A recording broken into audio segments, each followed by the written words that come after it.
Okay, तो अब हम जरा क्वेश्चन नंबर 1 पर काम करते हैं।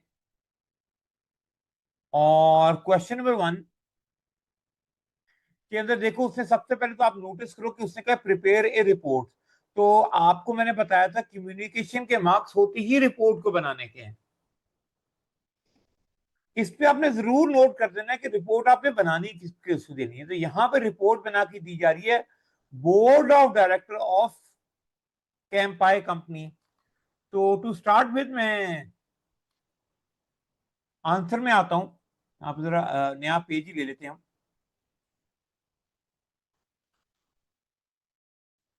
This is question 1। इसकी सबसे पहले हेडिंग लेते हैं, ऑल अपेंडिसेस या एनेक्सेस लिख सकते हैं।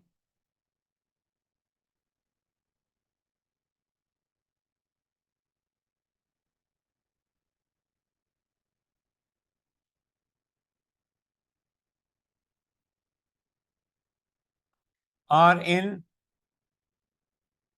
स्प्रेडशीट, ये मेंशन किया। Requirement A B C D तो ऐसा सच है नहीं, सीधा सा आएगा रिपोर्ट। तो रिपोर्ट किसको बना के देनी है? तो वो है जी बोर्ड ऑफ डायरेक्टर्स ऑफ, क्या कंपनी का नाम है? कैंपाई कंपनी। तो कैंपाई कोका।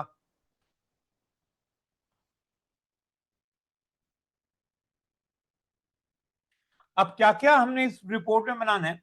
तो पहली रिक्वायरमेंट के मुताबिक an estimate of Campai companies price earning ratio. एक तो कैंपाई कंपनी की पीई रेशियो निकालनी है,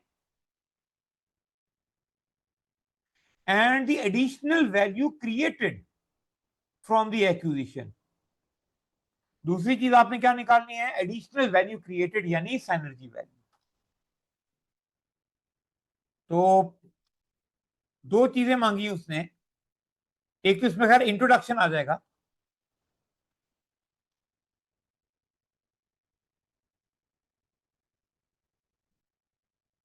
और इंट्रोडक्शन के बाद आपने actually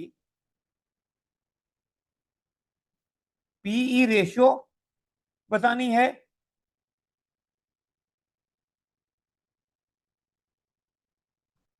and additional value created, and additional value created.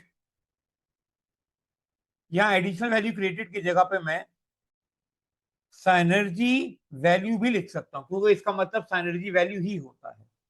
तो पहली रिक्वायरमेंट उसने हमसे ये मांगी। इसको बेशक साथ ये 1 मेंशन कर देते हैं ताकि याद रहे कि ये रिक्वायरमेंट नंबर 1 है उसकी।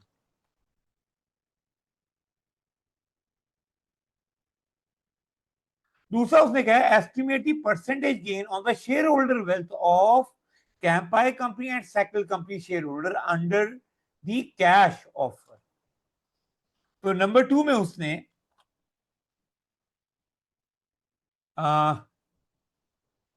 परसेंटेज गेन पूछा है, किसमें? कैश ऑफर में। और दोनों कंपनीज के लिए पूछा है, इसके लिए भी, कैंपाई कंपनी के लिए और स्कैल कंपनी के लिए भी। कैंपाई को का भी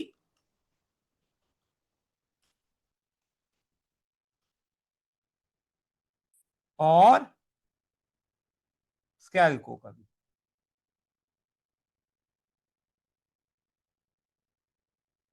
थर्ड में estimate the number of Campai company share allocated to Scal company and the percentage gain in the shareholder wealth for Campai company and Scal company shareholder under the share offer scheme। तो यहां अब उसने third requirement में दो चीजें पूछ ली। एक तो परसेंटेज गेन मांग लिया, इसको मैं कॉपी पेस्ट ही कर लेता हूं मैं। लेकिन इस दफा परसेंटेज गेन उसने मांगा है किसमें? शेयर एक्सचेंज में। दोनों के पर्सपेक्टिव से मांगा है। और यहां उसे एक और चीज आपसे क्या मांगी है? Number of Campai company share allocated to Scal company share holder, यानी उसको कितने न्यू शेयर ऑफर करने पड़ेंगे स्कैल कंपनी के लिए। तो अब देखो, मैं जैसे जैसे रिक्वायरमेंट पढ़ते जा रहा हूं, मैं उसकी क्या करता जा रहा हूं, एक हेडिंग्स बनाता जा रहा हूं।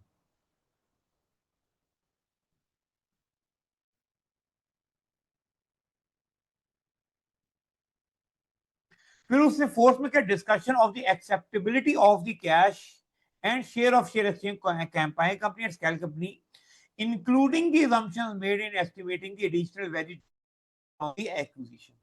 तो बेसिक अगर मैं समराइज करूं, तो ये डिस्कशन है किसके दरमियान, कि कैश ऑफर एक्सेप्टेबल होगी या शेयर एक्सचेंज, दोनों के पॉइंट ऑफ व्यू से। ठीक है, ये भी मैं कॉपी पेस्ट ही कर लेता हूं। फिफ्थ में उसने क्या, discuss the financial issues faced by Campai company when acquiring Scal company by cash.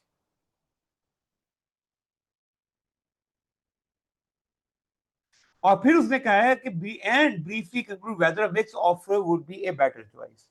तो मुझे फिर फाइनेंशियल इश्यूज बताने हैं, ये रिक्वायरमेंट नंबर 4 है, of acquiring through cash.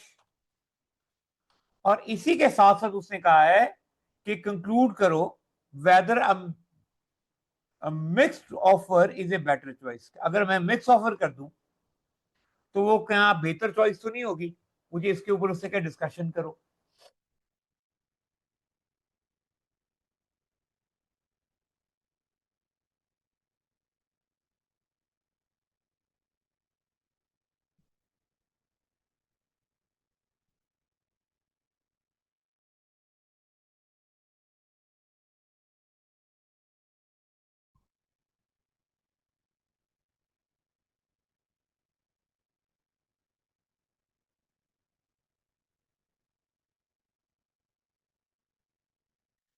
Anyway, finally second discussion of how Campai company board might address the negative comment made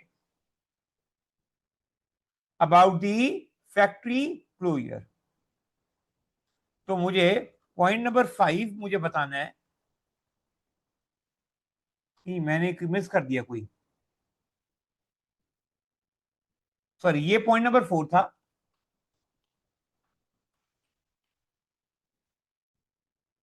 ये 5 और अब ये 6 है एक्चुअली।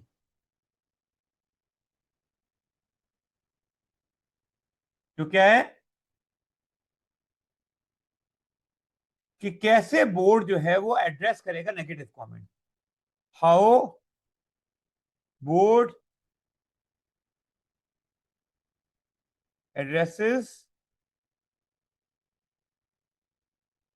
Negative comment. तो डेफिनेटली कोई नेगेटिव कमेंट के बारे में कोई उसने एनेक्जर जो है आपको प्रोवाइड किया हुआ है।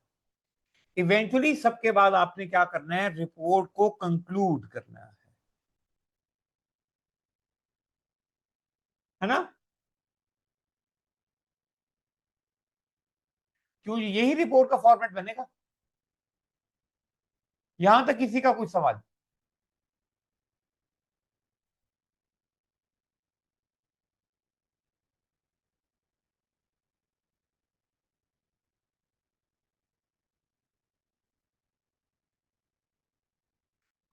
ओके, तो अब क्या करते हैं, अब हम सिनेरियो पढ़ते हैं और रेलिवेंट डेटा देखते जाते हैं। इसमें जैसे जैसे हमें डेटा मिलता जाएगा हम उसको नोट डाउन करते जाएंगे।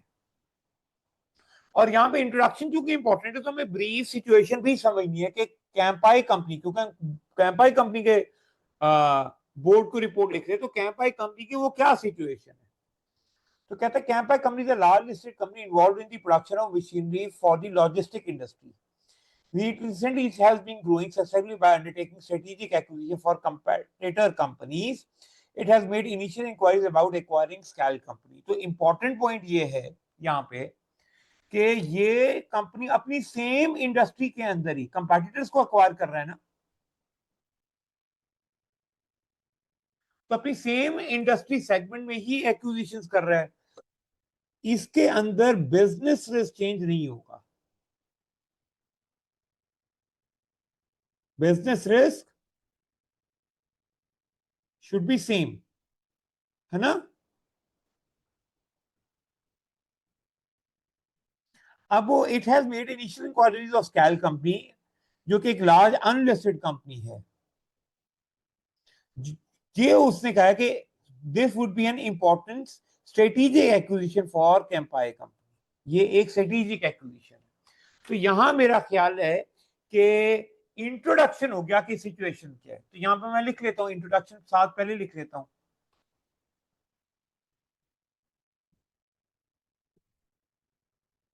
क्या आएगा इंट्रोडक्शन में? तो कैंपाई, या the company is considering to acquire, क्या नाम है कंपनी का? Scalp company, which is of strategic importance, जिसकी क्या है, एक स्ट्रेटेजिक इंपॉर्टेंस है, ये उसने लिखा हुआ है। नाउ इन दिस रिपोर्ट, अब इस रिपोर्ट में क्या किया हमने,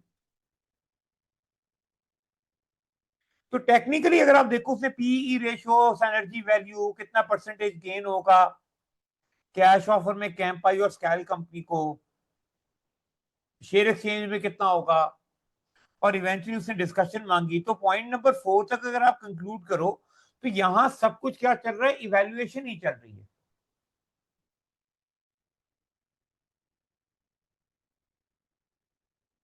है ना।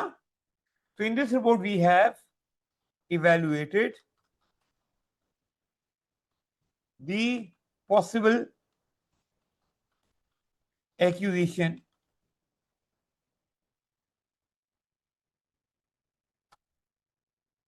and whether it is beneficial for both companies, क्योंकि ये याद रखना कि यहाँ पे स्कैल कंपनी के पॉइंट ऑफ व्यू से भी गेम पूछा हो, तो जरा हम स्कैल को भी देख रहे हैं कि फायदा होगा कि नहीं होगा,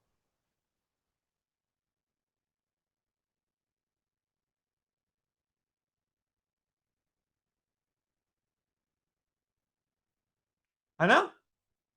अच्छा और क्या क्या है?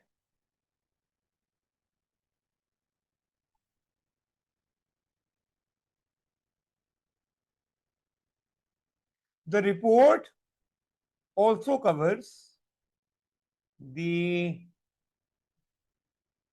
number of shares to be offered, कितने शेयर हमें ऑफर करने पड़ेंगे इन share exchange,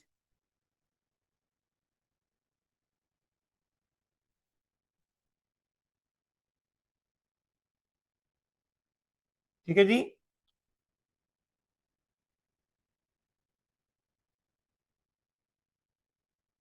we also discussed, अब क्या डिस्कशन हुई है हमारी, ऑन हाउ नेगेटिव कमेंट्स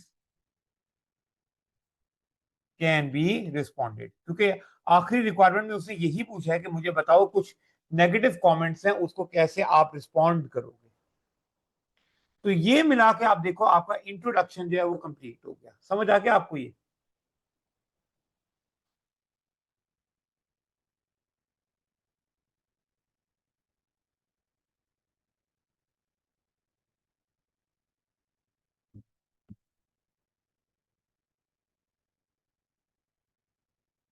क्यों जी, समझ आ गया ये?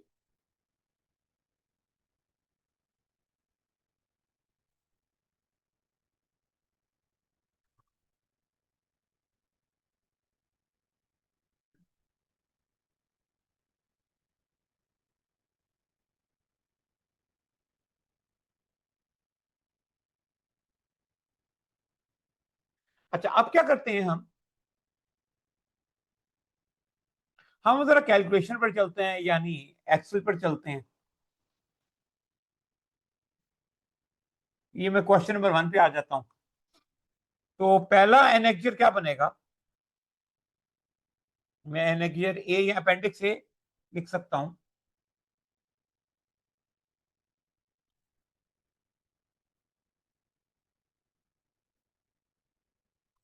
मुझे दो बातें जाननी है, क्या क्या? एक, पीई रेशियो कितनी है,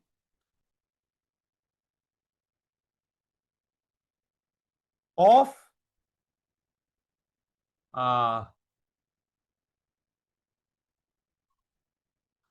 कैटमाई कंपनी का उसने पूछा ना? हाँ।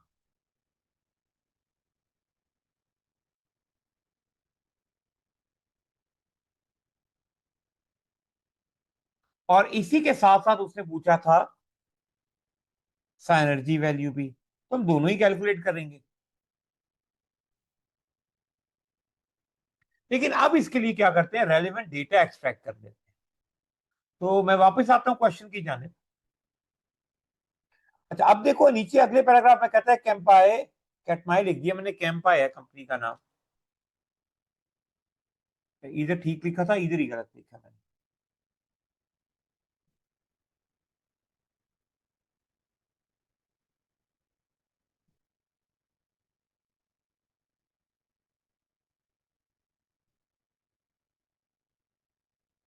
अच्छा, आगे कहता है Campire company has a good reputation both with investor and also with other stake holders. कहता है रेपुटेशन अच्छी है, the company is well regarded for making positive impact on the environment. तो वो positive impact on the requirement पे है, and also for looking after its employees, employees का भी ख्याल रखती है। तो अभी तक कोई ऐसी कोई खास बात नजर नहीं आ रही जो एक्विजिशन में इंपॉर्टेंट हो। मुझे लग रहा है कि इसको वो लिंक करेगा, डेटा चूंकि स्कैटर्ड होता है एएफएम में, इसको कहीं ना कहीं वो नेगेटिव कमेंट के साथ लिंक करेगा। तो हम वापस आके उस वक्त एग्जिबिट 1 का ना ये वाला पैराग्राफ पढ़ेंगे। It's doing well financially and share price has out perform the market. कहते कंपनी में सब कुछ अच्छा चल रहा है। Scale company is involved in the production of vehicles for the logistic industry. It is regarded as being an innovative company which reports sustainability at the core of the business operation. Its most recent venture has been established a factory in a less developed part of the country to produce vehicles running on hydrogen power. It is considered to be beneficial for employment prospect and sustainability. ये paragraph में शायद दोबारा आके पढ़ूं अगर इसका वो negative comment से कोई ताल्लुक आगे जाके स्टैब्लिश होता है, वरना अगर स्टैब्लिश नहीं होता तो ये जो इतनी इतनी सारी बातें की है कि कंपनी की रेपुटेशन अच्छी है, एनवायरमेंट मार्केट है, उससे कहाँ कहाँ वो लेस डेवलप एरिया में उसने इन्वेस्टमेंट की, इसका बाकी एक्विजिशन के क्वेश्चन से कोई ताल्लुक नहीं था। ठीक है, तो अब हम जरा एग्जिबिट 2 को देखते हैं। तो यहां उसने स्कैल कंपनी की पहले फाइनेंशियल इंफॉर्मेशन दी हुई है। तो उसका करंटली जो कैंपाई कंपनी है, इसके तो वो कहता है 225 मिलियन शेयर हैं जो कि $4 ईच पर ट्रेड कर रहे हैं। और इसका मोस्ट रीसेंट प्रॉफिट जो है वो कितना है, profit after tax was $50 million. मेरा ख्याल है यही लाइन पढ़ के एक हिस्सा तो फटाफट सॉल्व कर ले, क्योंकि क्वेश्चन के अंदर उससे मुझसे पीई रेशो मांगिए, देखो यहां से कैलकुलेट हो जाएगा। तो मैं पीई रेशियो तो फौरन निकाल लू ना, मेरा ख्याल है।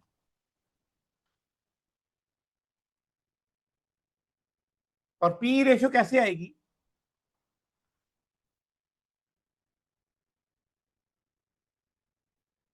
कैसे ही रहने देते हैं। पी रेशियो आएगी तो मुझे एक तो ईपीएस चाहिए, अर्निंग पर शेयर चाहिए, और मुझे शेयर की प्राइस चाहिए।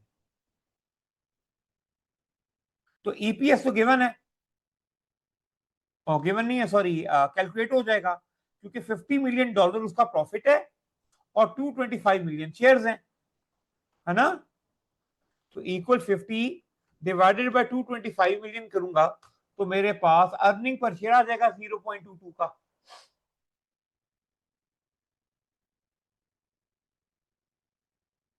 जब से इससे पीई रेशियो कितनी आएगी, अर्निंग सॉरी प्राइस जो कि क्वेश्चन में $4 बताई हुई है, divided by earning per share करूंगा तो पीई रेशियो आ जाएगी, ये बनती है 18 की, है ना? इसको हाईलाइट कर देते हैं। जो भी आपका आंसर, इसको आपको वर्ड में रेफर करना है, जो रिक्वायरमेंट में उसने पूछी, आपने कोशिश करना है कि उसको हाईलाइट कर दो।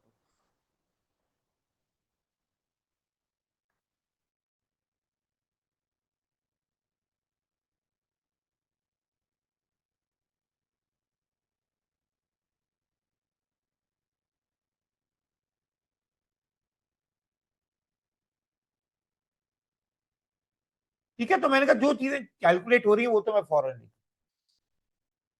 तो उसे अब आगे लिखा हुआ है कि Campai company board of directors proposing that Scal company is acquired. अगर स्कैल कंपनी क्या करती है,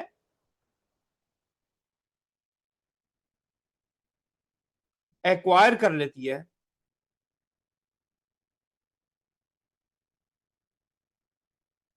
तो फिर क्या होगा? Then either through a cash payment of $8, या अगर वो कैश ऑफर होगी तो कितने की प्राइस होगी, $8 की per share of Scal company, और through a share for share exchange, या वो शेयर फॉर शेयर एक्सचेंज में होगा, where a number of Scal company share are exchange for a number of Campai company के share, जहां पे दोनों के शेयर आपस में एक्सचेंज हो जाएंगे, in such that additional value created of Scal's company acquisition is allocated 50% to the Scal company and 50% to the Campai company shareholder। कहता है ये शेयर एक्सचेंज ऐसी होगी कि जो साइनर्जी वैल्यू क्रिएट होगी उसका आधा हिस्सा जाएगा कैंपाई को और आधा हिस्सा स्कैल कंपनी को जाएगा। दैट मीन्स कि यहां अगर मैं साइनर्जी वैल्यू क्रिएट करके उसका 50% ले लूं तो हमारे पास कैंपाई कंपनी को कितना गेन होगा वो निकल आएगा, या स्कैल कंपनी को कितना गेन होना चाहिए थ्रू एक्विजिशन वो कैलकुलेट हो जाएगा। दोनों को शेयर उसने का आधा आधा मिलना। ठीक है, तो आपको याद होगा कि जब मैं क्लास में पढ़ाता हूं तो मैंने ये बताया हुआ है कि जो साइनर्जी वैल्यू क्रिएटेड होती है वो एक्चुअली दोनों पार्टीज को, एक्वायरर और एक्वायरी का जो गेन होता है इनको इकट्ठा कर दिया जाए उसके बराबर ही। उसने उसी एस्पेक्ट को यूज किया कि अगर आप जो टोटल साइनर्जी वैल्यू उसको आप स्प्लिट कर दोगे तो दोनों का गेन निकल आएगा। तो शेयर एक्सचेंज में गेन तो निकालना बहुत ही आसान है, टेक्निकली स्पीकिंग गेन निकालना तो बहुत ही आसान है। फिर आगे कहते हैं Campai company board has held initial positive discussion with Scal company board and the majority of the shares Scal company board and majority shareholder have indicated that a premium on the current value of Scal company of at least 25%। अब वो कितना मांग रहे हैं, वो कहते हैं premium 25% कम से कम हमें मिलना चाहिए फॉर द कैश ऑफर में, and 33% for the share exchange. अगर शेयर एक्सचेंज है तो 33% वुड बी एक्सेप्टेबल। कहते हैं this would be in line with the market based premium paid for recent acquisition. कहते हैं ये इन लाइन है, यानी इतना ही प्रीमियम मार्केट में बाकी लोग भी मांगा करते हैं। ठीक है जी।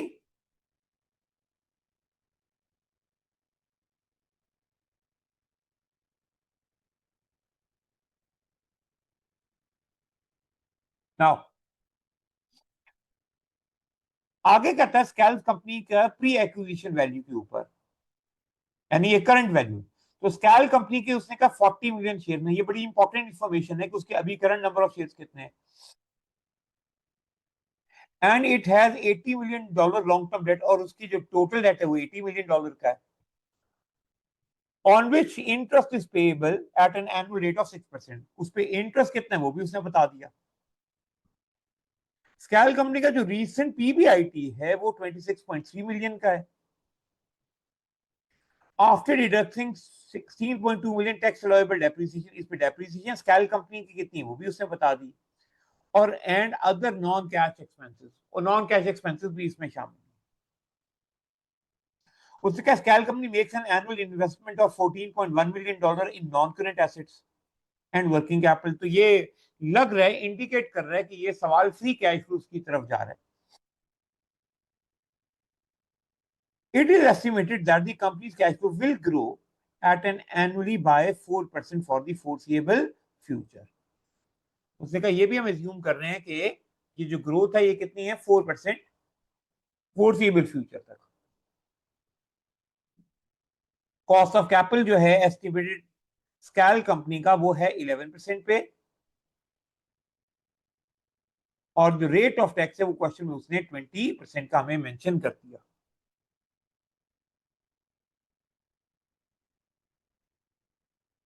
आगे कहता है स्कैल कंपनी की पोस्ट एक्विजिशन वैल्यू पे, कहता है if the acquisition goes ahead, अगर एक्विजिशन हो जाती है due to increase efficiency and reduction in duplicate cost, Scal company's profit after tax is expected to increase by $4.8 million annually. वो question में ये कहता है कि अगर आपकी जो है ये एक्विजिशन हो जाती है तो आपकी अपना जो साइनर्जी वैल्यू साइनर्जी अर्निंग्स है, क्योंकि कुछ हमें साइनर्जी सेविंग्स हो रही हैं, वो $4.8 million annually, and its PE ratio is expected to be same as Campai company's current PE ratio, और उसकी PE ratio में चेंज नहीं आ रहा। कहता है additionally there will be an immediate one-off increase in the cash flows of $42.3 million from the closure of Scal company's recent established factory which is producing hydrogen powered vehicle। See details in exhibit 4। लो जी, छलांग मार के exhibit number 4 में चला गया। मैंने कहा शायद exhibit number 2 में डेटा कंप्लीट हो जाए, लेकिन उससे नहीं होने दिया। एक बात उसने $42.3 million की लिखी हुई, वो हमें अब exhibit 4 पढ़ के समझ आएगी। exhibit 3 में फाइनेंसिंग आ गया है, उसे कि Campai company has minimum spare cash. अच्छा, ये बड़ा इंपॉर्टेंट पॉइंट है कि कैश रिजर्व नहीं है, and it is very close to breaching current debt covenant, covenants भी लगे हुए हैं, ये भी पता लग रहा है। तो कैश ऑफर मुझे लग रहा है कि सिग्निफिकेंट कैश हम पे कहां से करेंगे, ये एक सवाल हो जाएगा, है ना। हाँ, और उसने खुद कह दिया कि इस कैश से एक्वायर करना चैलेंजिंग हो जाएगा। अच्छा, कैंपाई कंपनी का final has suggested that a mix offer should be considered as well. तो एक डायरेक्टर ने उसको कहा कि मिक्स ऑफर, यानी कुछ कैश दे दें, कुछ शेयर ले लें। ये ऑफर भी कहता है कि हमें कंसीडर करनी चाहिए।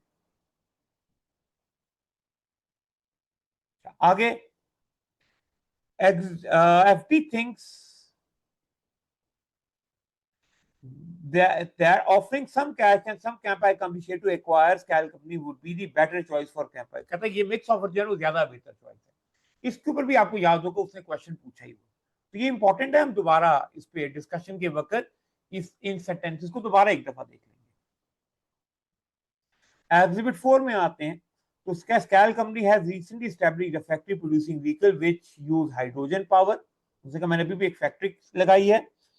तो Campai company board is of the opinion that this factory is not financially viable। कहते हैं ये financially viable नहीं है। It does not align Campai's company strategic direction, और ये strategic direction में inline नहीं है। It is therefore thinking of shutting the factory down once Calcom company has been acquired। जब वो acquire कर लेगा तो वो इस क्या करेगा, अपनी एक फैक्ट्री को बंद कर देगा। तो यहाँ एक थोड़ी सी रीऑर्गेनाइजेशन हो रही है। एक्विजिशन के साथ साथ आप क्या कर रहे हो, आप अपने डिवीजन भी बंद कर रहे हो। And this closure is expected to generate an immediate cash flow of $42.3 million। इससे एक इंडिकेशन होता है कि हमारे पास पहले तो कैश रिजर्व नहीं थे, लेकिन हमारे पास $42.3 million का कैश इमीडिएट आ जाएगा। इसकी कोई वैल्यूएशन में कोई ताल्लुक नहीं है। बस वो कह रहा है कि अगर मैं ये एक्विजिशन कर लूंगा तो अपने एक बिजनेस सेगमेंट को बेच सकता हूं, जिससे $42.3 million जनरेट हो जाएंगे, तो एक सर्टेन अमाउंट ऑफ कैश मेरे पास अवेलेबल होगा।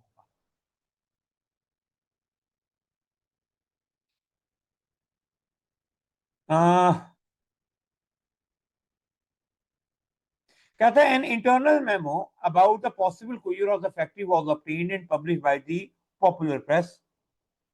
तो कोई प्रेस ने छाप दी खबर। The restaurant reaction from the media and the general public, sorry restaurant लिख दिया रिजल्टेंट। कहता है इसके अगेंस्ट जो रिएक्शन जो मीडिया में आया और जनरल पब्लिक में हैज बीन नेगेटिव। अच्छा, ये अब वो नेगेटिव रिएक्शन वाली बात है। तो मैं यहां पे छोड़ रहा हूं पैराग्राफ, क्योंकि ये एक स्पेसिफिक बात होगी, और जब तक मैंने आखिरी रिक्वायरमेंट पर पहुंचना है, मुझे तो ये बातें भूल चुकी होंगी। तो इस पैराग्राफ को हम पढ़ते हैं कब, नेगेटिव रिएक्शन वाली को कब, जब मैं इस नेगेटिव रिएक्शन की एक्चुअली बात करने लगूंगा। अभी मुझे क्या करना चाहिए, मुझे अपना बाकी क्वेश्चन जो है वो सॉल्व करना चाहिए, राइट।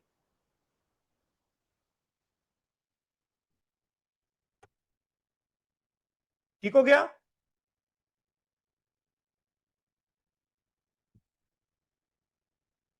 तो मैं अपनी अगली हेडिंग देता हूं कि एक तो पीई रेशियो से मांगी थी कैंपाई कंपनी की, दूसरी मुझे बतानी थी साइनर्जी वैल्यू।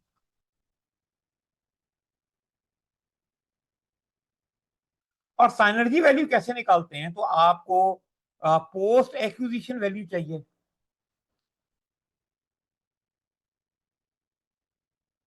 और इसमें से आप लेस करोगे करंट वैल्यू पेरेंट की।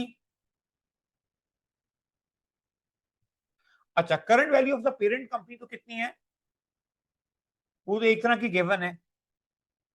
और इसी तरह से आपको, अच्छा पेरेंट कंपनी है cam company, camp I company, उसको लिखता हूं मैं, पेरेंट के बजाय ना कैंप आई लिखता हूं। और ये दूसरी कंपनी की करंट वैल्यू है, वो है स्कैल कंपनी। तो आपके पास साइनर्जी वैल्यू जोन से वो आ जाएगी।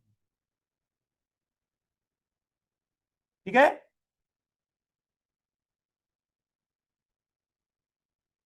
अच्छा, इस कैलकुलेशन में कैंपाई कंपनी की टोटल वैल्यू तो आसानी से निकल आएगा, क्योंकि 225 मिलियन शेयर्स हैं क्वेश्चन में, और एक शेयर की प्राइस उसने $4 की बताई हुई है। तो ये तो $900 मिलियन की करंट वैल्यू है कैंपाई कंपनी की, ये तो सीधा सीधा मैयर हो जाएगी ना, है ना।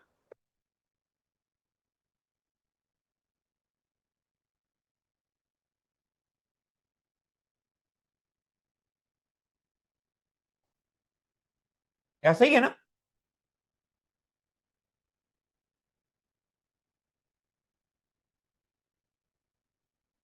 हाँ, अब हमें देखने post acquisition value scalp company को। पहले मेरा ख्याल है स्कैल कंपनी को निकाल लेते हैं। इसकी मैं बना लेता हूं वर्किंग वन,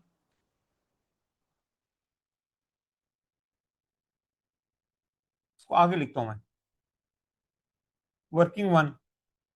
तो वर्किंग वन अब मैं यहां पे बनाता हूं, क्या है जी मेरी, स्कैल कंपनी की वैल्यू।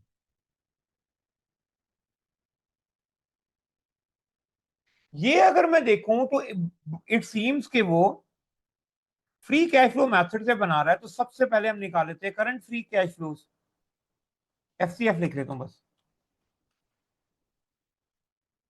अच्छा, करंट फ्री कैश फ्लोज कैसे कैलकुलेट होंगी, उससे सीधा सीधा दिया हुआ, तो मुझे अलग अलग हेडिंग बनाने की जरूरत नहीं है। ठीक है, मुझे कोई अलग हेडिंग बनाने की जरूरत नहीं है, क्योंकि देखो सीधा सीधा उसने बताया हुआ है कि 26.3 मिलियन के आपके क्या है, प्रॉफिट है। उसमें 16.2 मिलियन की टैक्स अलाउेबल डेप्रिसिएशन थी, वो एड बैक होगा। और आपकी नॉन करंट एसेट और वर्किंग कैपिटल इन्वेस्टमेंट 14.1 मिलियन की है, और रेट ऑफ टैक्स भी बताया हुआ है ना। तो आप सीधा सीधा फ्री कैश फ्लो कैसे निकाल सकते हो, सबसे पहले फ्री कैश फ्लो का फॉर्मूला होता है पीबीआईटी, जो कि 26.3 मिलियन का गिवन है। उसको हम करते हैं आफ्टर टैक्स, तो मल्टीप्लाई बाय 80% करते हैं। इसमें ऐड बैक करनी है आपने डेप्रीसिएशन, जो कि 16.2 मिलियन की है, और माइनस आपने कर देना है एडिशनल इन्वेस्टमेंट, जो कि 14.1 का है। तो आपके पास free cash flow to the firm आ जाएगा ना।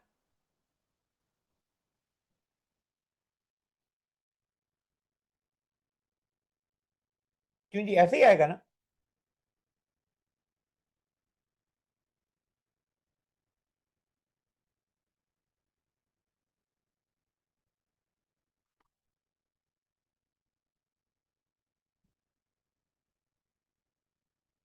हमजा, हमें स्कैल कंपनी के लिए जो उसने डेटा प्रोवाइड किया हुआ है, वो उसने कैश फ्लोज का दिया हुआ है, उसने कॉस्ट ऑफ कैपिटल वगैरह दिया हुआ था, तो इससे अंदाजा हो गया कि हमें free cash flow method use करना था।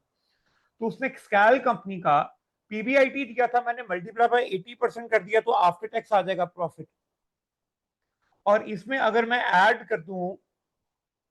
बैक कर दूं डेप्रीसिएशन और इन्वेस्टमेंट को माइनस कर दूंगा, तो फ्री कैश फ्लोज आ जाएंगे। सारी वैल्यूज तो गिवन थी, तो एक ही सेंटेंस में मैंने कर दिया ये सारा।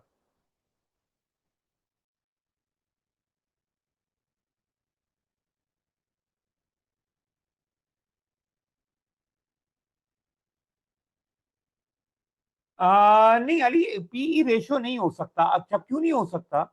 उसकी डियर वजह यह है कि पीई रेशियो से वैल्यू निकालने के लिए आपको स्कैल कंपनी की पीई रेशियो भी चाहिए। उसकी प्रॉफिट्स तो हैं आपका, आपको शायद लग रहा है कि इस क्वेश्चन में देखें स्कैल कंपनी का पीबीआईटी भी दिया हुआ है, लोन के ऊपर इंटरेस्ट भी दिया हुआ, तो मैं पीबीटी भी कैलकुलेट कर सकता हूँ, रेट ऑफ टैक्स भी दिया हुआ है, तो मैं इसका प्रॉफिट आफ्टर टैक्स भी निकाल सकता हूँ, नंबर ऑफ शेयर्स भी हैं तो मैं इसकी अर्निंग पर शेयर भी निकाल सकता हूं मैं।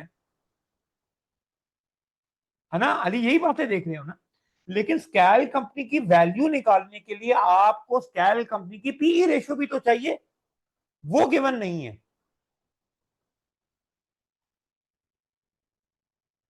वो गिवन नहीं है ना?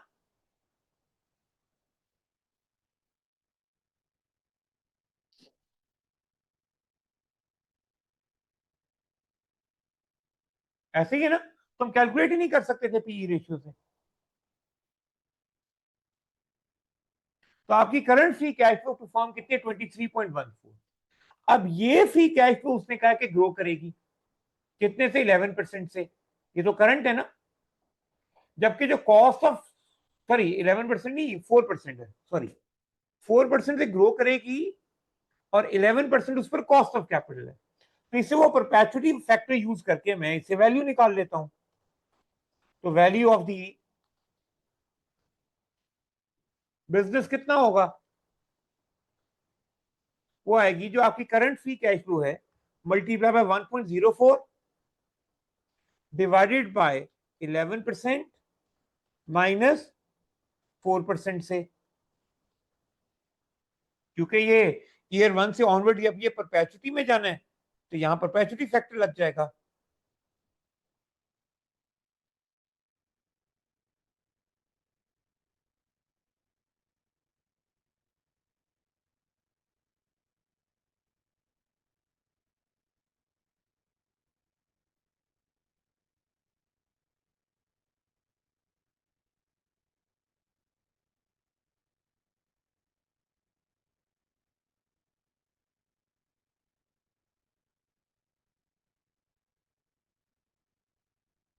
नहीं नहीं, दोनों को ऐड क्यों करेंगे? देखो वो तो है करंट फ्री कैश फ्लो, वो ईयर जीरो में, और वो पास्ट डेटा है, ये तो अभी रिसेंट हो चुका हुआ है। जो हमें प्रेजेंट वैल्यू लेनी होती है वो ईयर 1 से ऑनवर्ड की वैल्यू लेनी है। ठीक है, तो यही इसकी टर्मिनल वैल्यू, यही वैल्यू ऑफ द बिजनेस है।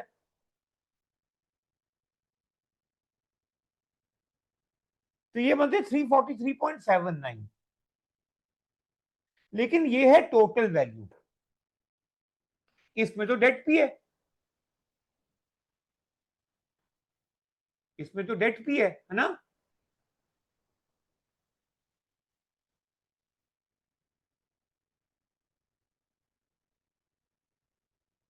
तो इक्विटी वैल्यू कितनी आ जाएगी?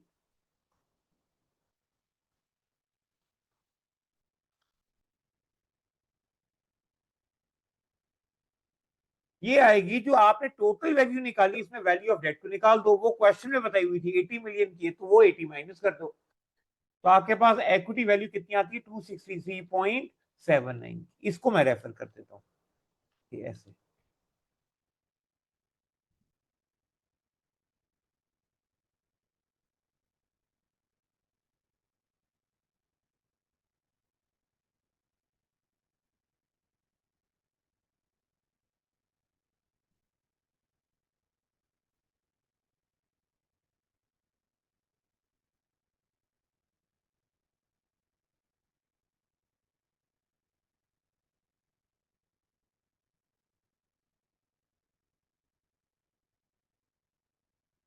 ठीक हो गया? तो ये जनाबे वाली हमने करंट वैल्यू किसकी निकाली है? स्कैल कंपनी की। और अब हम बढ़ते हैं पोस्ट एक्विजिशन वैल्यू के लिए। इसके लिए अब देखो उसे इंडिकेशन पीई रेशियो से दी हुई है, तो यहां वर्किंग नंबर 2 बना लेते हैं। ठीक है, वर्किंग 2 पोस्ट एक्विजिशन वैल्यू।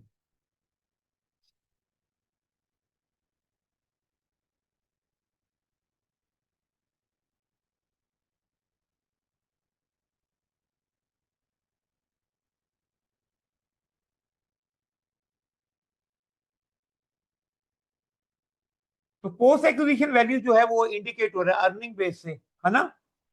तो इसके लिए मुझे अर्निंग्स चाहिए होंगी, है ना।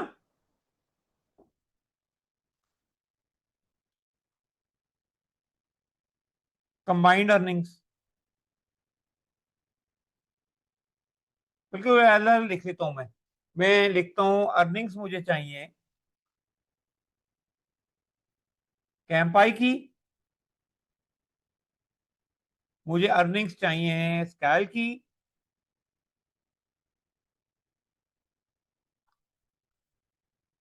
और साइनर्जी अर्निंग्स।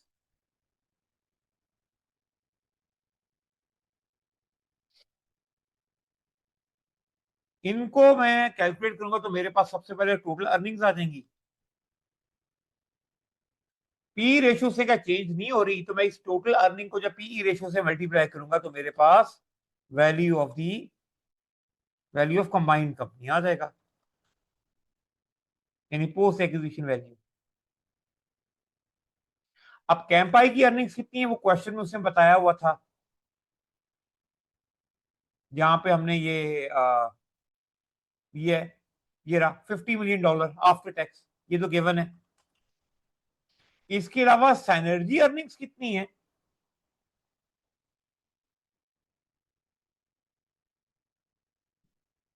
वो भी मेरा ख्याल है क्वेश्चन में गिवन है।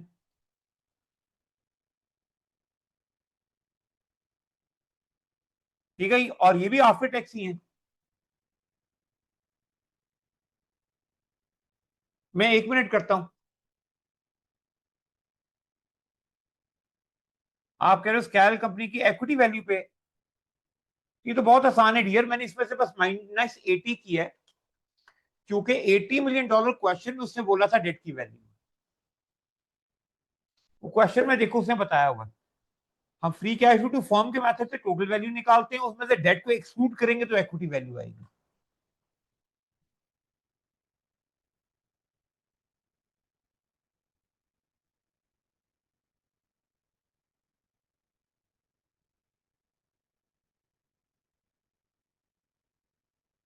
ट्वेंटी 3.14 मेरी जान मेरे प्यारे, करंट फ्री कैश फ्लो तो ऐड नहीं ना होती। कैश फ्लो बेस्ड मेथड में, कैश फ्लो बेस्ड मेथड में क्या होता है, मैं बाय डेफिनेशन आपको लिखता हूं कि क्योंकि हमजा ने भी सवाल किया था कि value of the business free cash flow में होता है present value of future cash flows. मुझे फ्यूचर कैश फ्लोज की प्रेजेंट वैल्यू चाहिए, तो करंट फ्री कैश फ्लो मेरी फ्यूचर कैश फ्लो तो नहीं है ना, इसलिए current free cash flow use नहीं होनी थी प्रेजेंट वैल्यू में। ये तो हमने एस्टिमेट की ताकि मैं future cash flow terminal value वगैरह निकाल सकूंगा। समझ आ गया बात, तो ये ऐड नहीं होगा।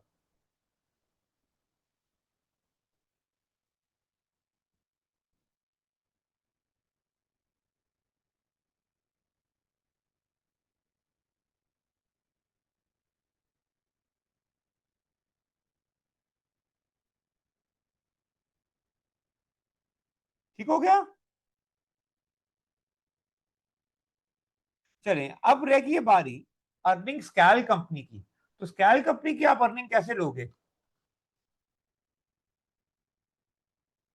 तो अब इसके लिए फिर वो डेटा इस्तेमाल करते हैं,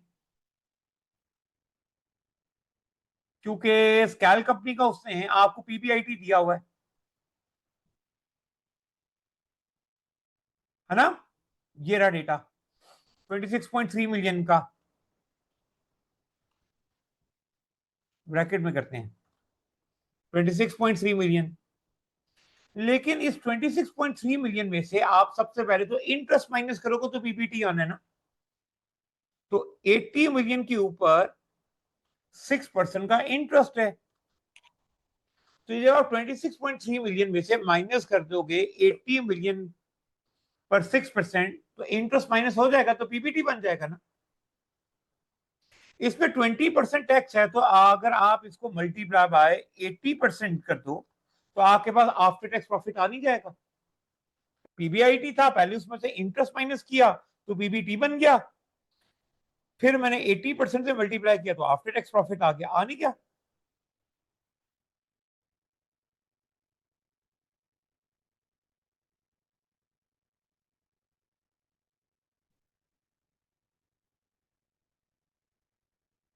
तो जब आपके पास स्कैल कंपनी की भी अर्निंग आ गई है तो इन सबको इकट्ठा कर देंगे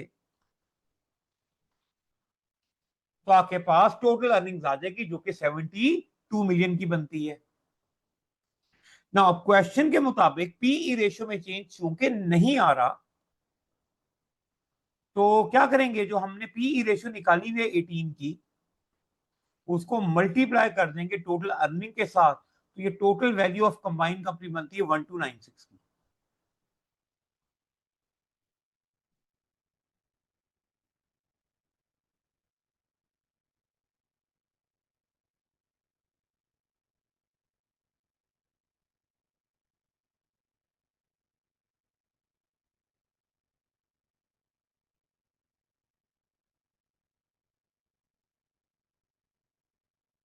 तो इसको भी रेफर कर देते हैं।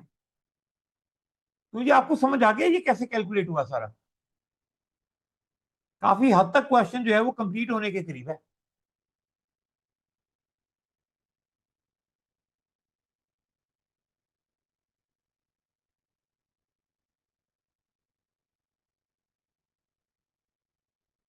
नहीं नहीं, वो ना वन ऑफ है, और वो जो वन ऑफ इंक्रीज है ना वो आपकी ड्यू टू कॉम्बिनेशन ईयर का, वो ड्यू टू रीऑर्गेनाइजेशन है। वो क्या हो रहा है कि वो बेसिकली आप अपनी एक डिवीजन को बेचने से आप वो अर्न कर रहे हो, और वो आपका अपना ही डिवीजन था।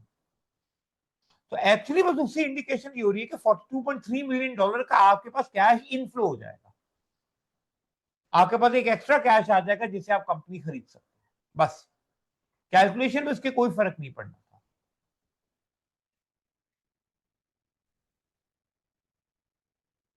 नहीं आएगा ना डियर, इसकी वजह ये है, एक तो वो फ्री कैश फ्लो किसकी हम ले रहे हैं, हम तो काल कंपनी के ले रहे हैं। हम किसकी ले रहे थे, हम तो काल कंपनी की free cash flow based method है। तो वो काल कंपनी का तो डिवीजन पहले ही नहीं था, वो तो डिवीजन पहले ही हमारा था, और हम अपनी कंपनी की वैल्यू या पोस्ट एक्विजिशन वैल्यू तो अर्निंग बेस से कर रहे हैं। क्या ख्याल है? इसलिए तो अब अगर आपकी वैल्यू ऑफ कंबाइंड कंपनी 1296 की आ गई है तो आप क्या करोगे, पोस्ट एक्विजिशन वैल्यू में से माइनस कर दो इन दोनों की वैल्यू, तो आपके पास 132.21 की बनती है एडिशनल वैल्यू क्रिएटेड। अच्छा आप सॉरी ठीक कह रहे हो, हमने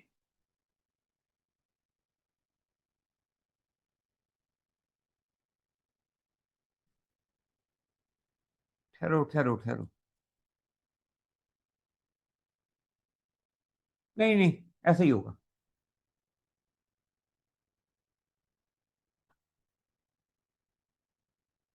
अर्निंग ऑफ कैंपाई कंपनी की कैलकुलेशन दिखा दूं मैं? वो क्या दिखाऊं मैं? लो, वो तो गिवन थी 50 मिलियन की, वो मैं क्या दिखाऊं? वो तो गिवन थी।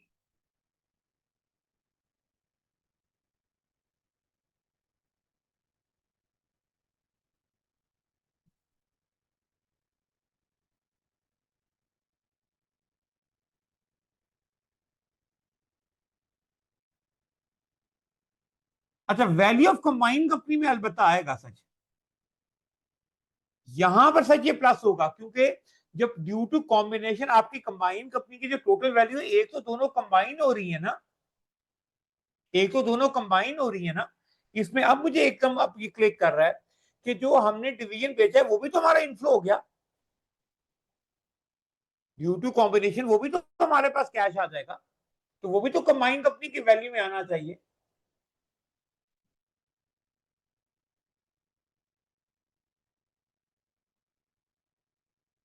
तो यहां पे ये 42.3 मिलियन था ना, ये ऐड होना चाहिए, तो ये एक्चुअली बनती है 1338। ये देख लो जरा।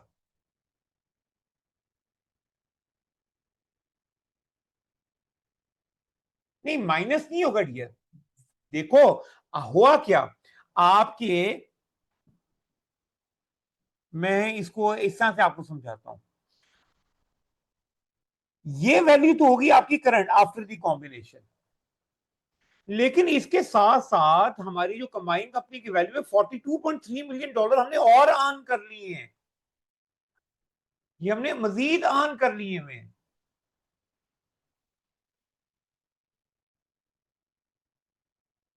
नहीं, वो अरगाम इक्विटी वैल्यू ही होगी ना, आपने 42.3 मिलियन है, उसकी क्या एंट्री करोगे आप? वो तो आपने डिवीजन बेचा है, बिजनेस रीऑर्गेनाइजेशन में आप आओ ना, तो वो जो आपने डिवीजन बेचा है वो भी तो आपकी इनकम ही है। एक तरफ आपका कैश बढ़ा, दूसरी तरफ अर्निंग की तो बढ़ी है आपकी, इनकम ही तो आई है आपको, कैपिटल गेन ही तो है आपको बेच के।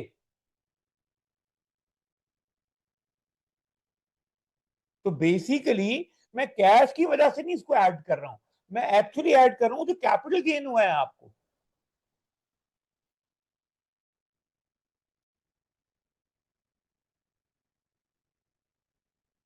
हाँ बिल्कुल, एसेट जो गया है,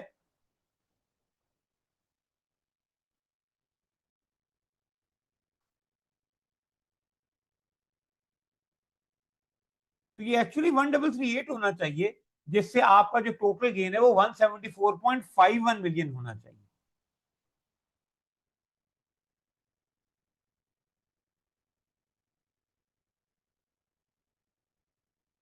चंदा, वो at the time of acquisition नहीं होगी इंक्लूडेड, उसकी वजह यह है कि उसने क्या कहा है, उसने कहा है कि कंबाइन होने के बाद पीई रेशियो सेम रहेगी। तो अब कंबाइन होने के बाद, अच्छा एक एडजस्टमेंट अब्दुल हनान इसमें पॉसिबल थी, वो क्या, वो मैं लिखता हूं। वो आप ही कह सकते हो कि सर ये जो अर्निंग्स हैं, इसमें जो हम एसेट बेच रहे हैं, जो एसेट हमने सेल किया है, उसकी अर्निंग भी तो इंक्लूडेड होंगी, हमें उसको क्या करना चाहिए, एक्सक्लूड करना चाहिए। फिर एक्चुअली ये आर्गुमेंट बिल्ड होता है, लेकिन क्वेश्चन में उसने ये हमें पहले ही बता दिया कि जो एसेट हम बेच बेच रहे हैं उसकी ऑलरेडी कोई अर्निंग है ही नहीं, वो कमाई कुछ नहीं रहा, इसीलिए तो बेच रहे हैं। तो उसको बेचने से हमारी अर्निंग्स रिड्यूस नहीं हो रही। समझ आ गया बात? अगर वो कुछ ना कुछ वो अर्निंग्स इसके बारे में बताता तो फिर हम क्या करते, हम अर्निंग्स को एडजस्ट करते कि पोस्ट एक्विजिशन कैंपाई कंपनी की अर्निंग पे 50 मिलियन नहीं है, जो एसेट हमने बेचा उसकी अर्निंग कम होगी, ठीक है। लेकिन वो बात यहाँ पे एग्जिस्ट नहीं करती, right.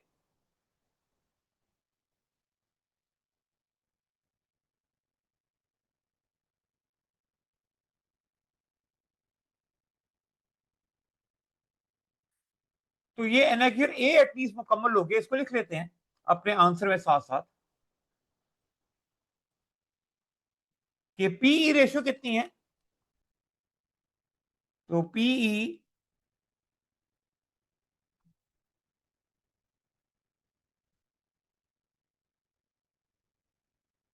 Ratio is 18 and additional value created will be 174.51 million dollar, 174.51 million. और यहां पे मैं रेफर कर देता हूं कि अपेंडिक्स ए में आप इसको देखें।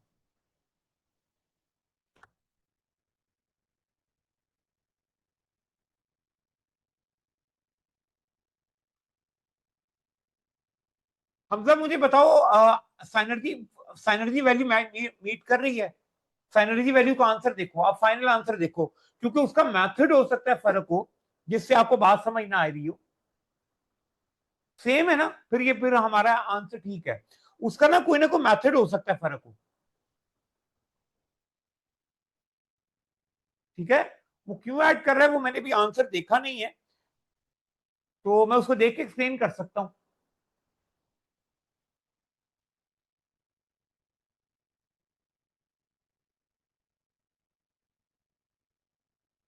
अच्छा ये भी जरा देख के बताओ, उसने अर्निंग में ऐड किया हुआ है या वैल्यू में ऐड किया हुआ है?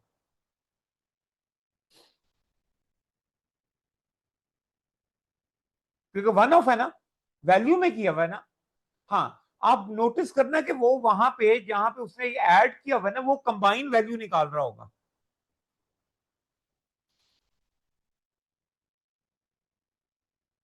वो ना कंबाइन वैल्यू निकालते वक्त कर रहा होगा सॉल्व। ठीक है, क्योंकि स्कैल कंपनी का तो इससे ताल्लुक ही नहीं था। हाँ, वो कोई तो उसका मेथड कैलकुलेशन का जरा फर्क होगा जहां पे उसने फिट किया है, अदरवाइज ऐसा कोई चक्कर नहीं।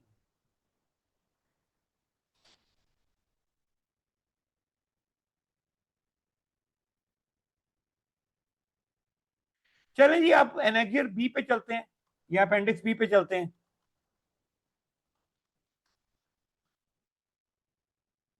और अपेंडिक्स बी का जो ताल्लुक है वो है कैश ऑफर के साथ।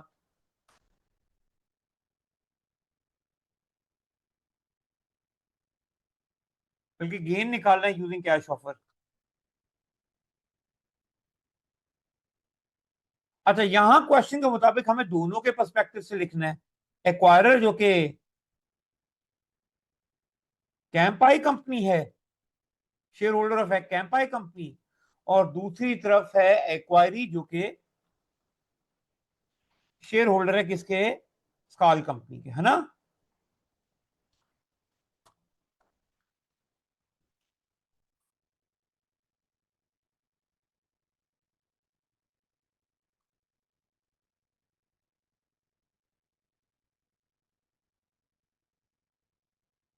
इसको थोड़ा आगे करना चाहिए मुझे, ये यहां पे लिखता हूं मैं, क्योंकि फॉर्मूला ही फर्क होता है।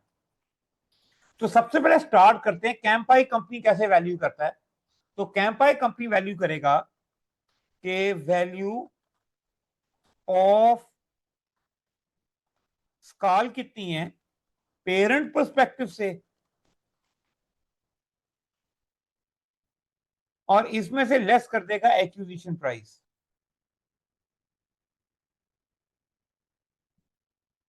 है ना। तो गेन आ जाएगा।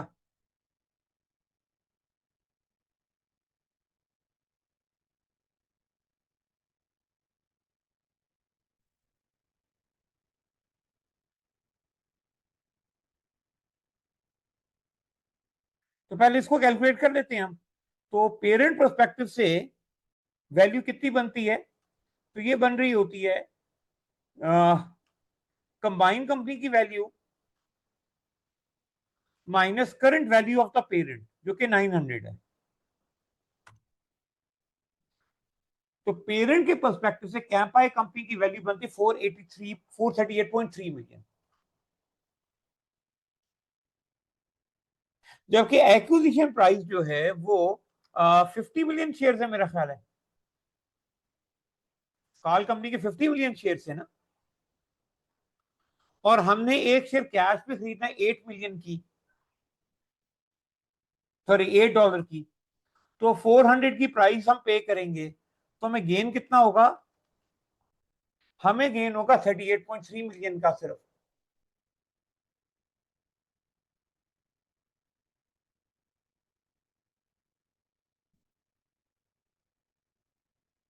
नहीं नहीं, 25% प्रीमियम तो वो एक्सपेक्ट कर रहा है, वो डिजायर कर रहा है कि इतना कम से कम होना चाहिए। हमजा, वो 25% प्रीमियम जो है ना, वो तो डिजायर कर रहा है। वो हम कंपेयर करेंगे कि क्या एक्वायरी को इतना प्रीमियम मिल भी रहा है कि नहीं मिल रहा। मैं एक मिनट सिर्फ ये देख लूं कि मैंने स्कॉल कंपनी के नंबर ऑफ शेयर्स ठीक नहीं है, ये तो बहुत ज्यादा निकल रहे हैं। सॉरी, हाँ, स्कॉल कंपनी के ना 15 नहीं 40 मिलियन शेयर है। ठीक है, इसको 40 करते हैं, तो ये 118.3 मिलियन आ रहा है।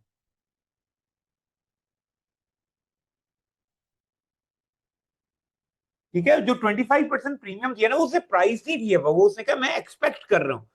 कैश ऑफर की जो प्राइस है वो $8 की है। अब मैं इसे प्रीमियम कैलकुलेट करके ये देखूंगा कि क्या ये एक्सेप्टेबल है या नहीं। ठीक है,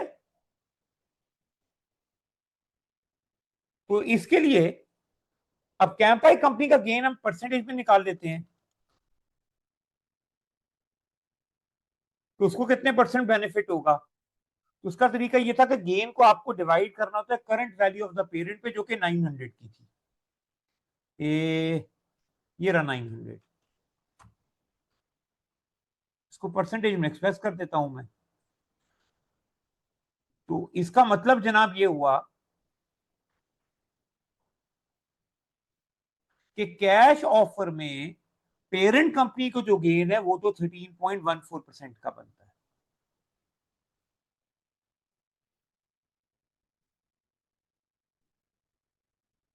अब आ जाते हैं स्कॉल कंपनी को। तो स्कॉल कंपनी कैसे निकालती है? वो सबसे पहले देखती है कि प्राइस, एक्विजिशन प्राइस क्या है, इसमें से उसे लेस करना है करंट वैल्यू ऑफ स्कॉल।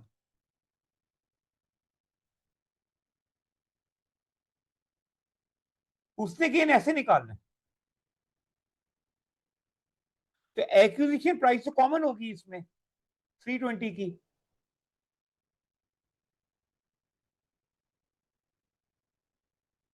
320 मिलियन की।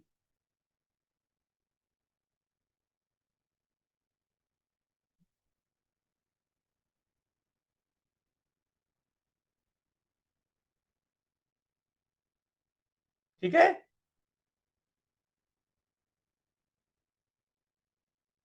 जबकि करंट वैल्यू ऑफ द स्कॉल हमने कैलकुलेट किया हुआ है, वो है 263.79।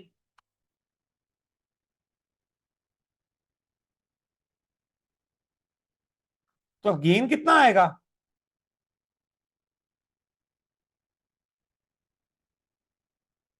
इसको माइनस कर दो, 56.21 मिलियन।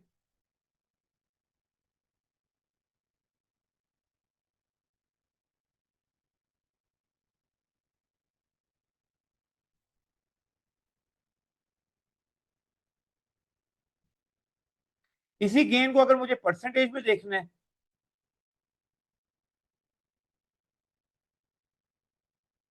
तो वो कितना बनेगा? तो गेन को मुझे डिवाइड करना है करंट वैल्यू ऑफ द स्कॉल के ऊपर। ये बनता है 21.31%।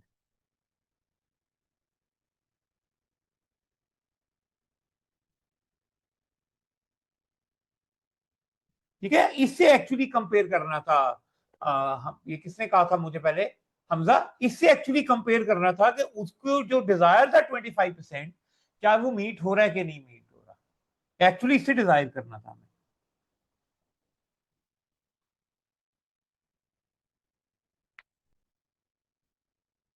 तो बहरहाल ये हमारा अपेंडिक्स बी कंप्लीट हो गया। इसको भी लिख लेते हैं हम आंसर में।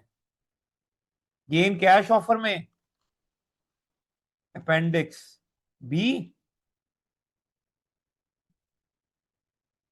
इसमें अब कैम्पाई कैम्पाई कंपनी में लिखते हैं जनाब, गेन है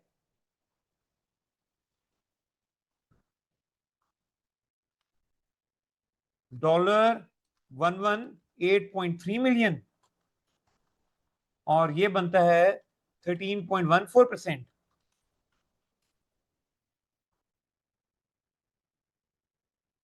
जबकि स्कैल कंपनी को है 56.21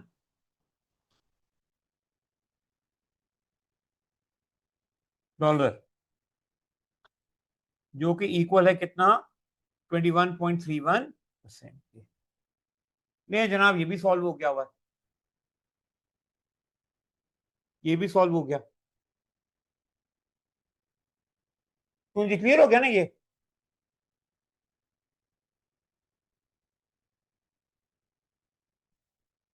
अब चलते हैं परसेंटेज गेन शेयर एक्सचेंज में क्या होगा। तो इसके लिए मैं फॉर्मेट कॉपी कर लेता हूं, क्योंकि फॉर्मेट तकरीबन मेरा यही रहना है। हाँ, कैलकुलेशन में काफी फर्क है, लेकिन फॉर्मेट गेन कैलकुलेट करने का यही रहेगा। तो कॉपी कर लेते हैं और इसको बनाते हैं अपेंडिक्स सी।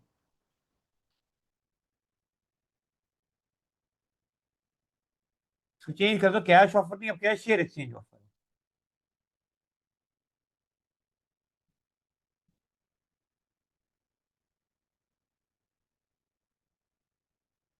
अच्छा, अब इसमें क्या चेंजेस आनी है कि वैल्यूज में? सॉरी, डिलीट करता हूं ना ये सारा, ये तो दोबारा कैलकुलेट होगा।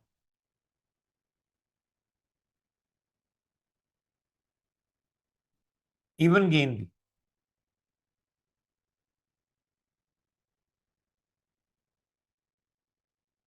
अब यहां पर क्या क्या चीजें देखो मेरे पास मौजूद है, पहले वो ले लेते हैं। तो मुझे करंट वैल्यू स्कॉल कंपनी जो है वो तो चेंज नहीं होगी, ना ही कंबाइन कंपनी की वैल्यू में चेंज आना है। जो सॉरी, पेरेंट पर्सपेक्टिव से जो स्कॉल कंपनी की वैल्यू उसमें चेंज आना है। चेंज आएगा शेयर एक्सचेंज से एक्विजिशन प्राइस के ऊपर फर्क। अब एक्विजिशन प्राइस में उसका कहना यह है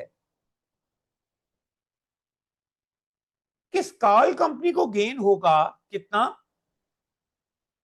उससे कहे जो हमें साइनर्जी वैल्यू क्रिएट हुई है वो इक्वली स्प्लिट होगी, तो उसको गेन कितना होगा। तो जो हमने साइनर्जी वैल्यू निकाली है 174.51 मिलियन, उसका 50% गेन जो है वो तो स्कॉल कंपनी को मिलेगा शेयर एक्सचेंज में। उसने कहा शेयर एक्सचेंज की प्राइस ऐसे मेजर की जाएगी कि स्कॉल कंपनी को साइनर्जी वैल्यू जो क्रिएट हुई, एडिशनल वैल्यू जो क्रिएट हुई, उसका 50% मिलने जा रहा है ना? यही कहा ना, यही कहा ना उसने।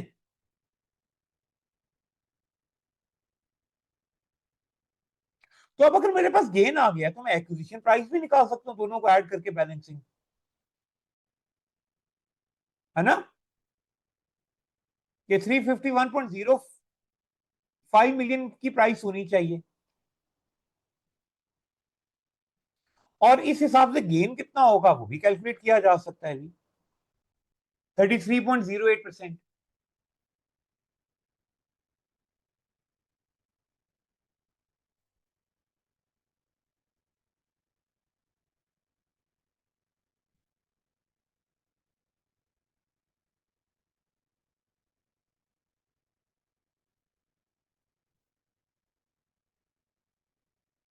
चंदा, एक्विजिशन प्राइस में दिखा देता हूं, आपने इस सवाल में गेन पहले ही निकाल लिया।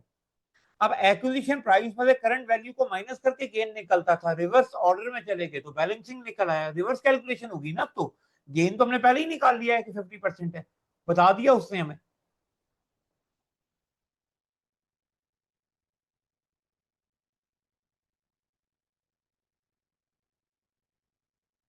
अच्छा देखो, एक्विजिशन प्राइस डिटरमिन होगी ना, यही प्राइस रहनी है, तो आपका यहां पर भी गेन निकल आएगा। और आप देखो सेम ही है, उसने खुद कहा था 50-50 स्प्लिट है, देखो सेम ही है।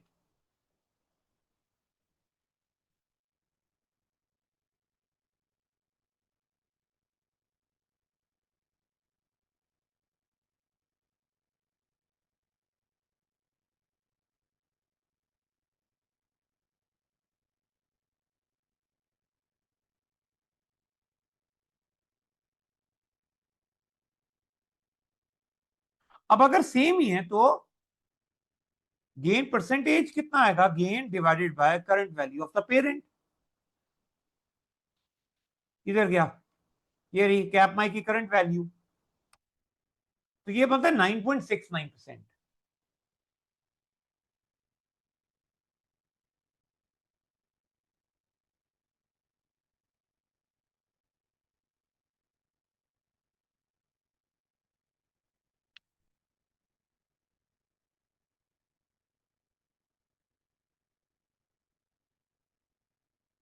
अच्छा, अब ये कैलकुलेट करने के बाद ना मैं शेयर एक्सचेंज ऑफर बना सकता हूं।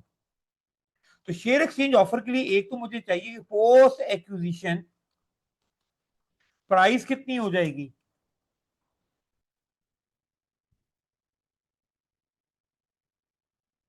दूसरी मुझे चाहिए होती है एक्विजिशन प्राइस।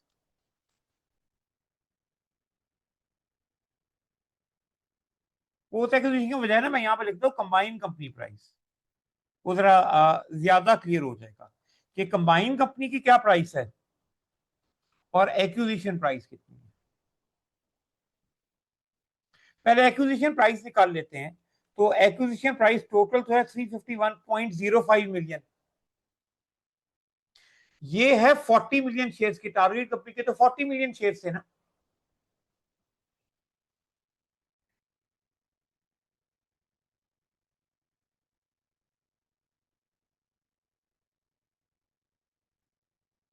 है ना? तो एक्विजिशन प्राइस है वो तो 8.78 मिलियन की है।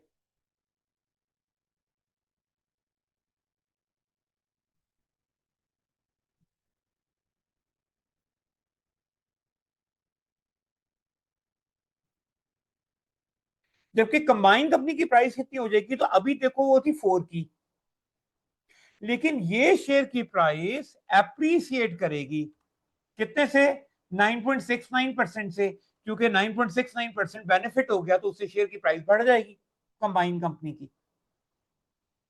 तो कंबाइंड कंपनी की जो प्राइस है वो चली जाएगी 4.38 मिलियन कहेंगे, और $39 की। मिलियन में नहीं, ये डॉलर में आएगा।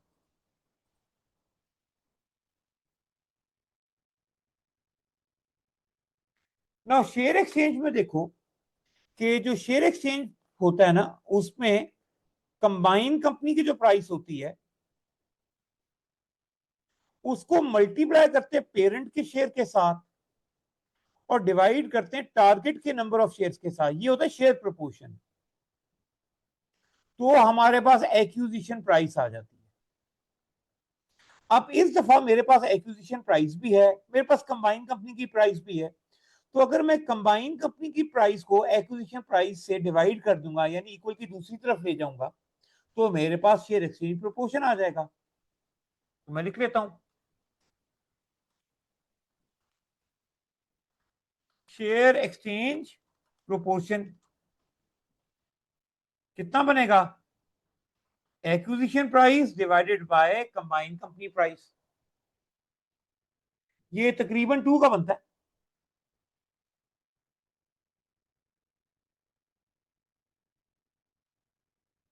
है ना?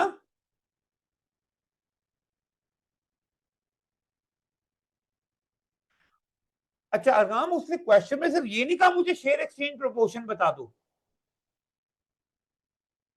सिर्फ ये नहीं बोला, उसने कहा मुझे नंबर ऑफ शेयर्स बताओ।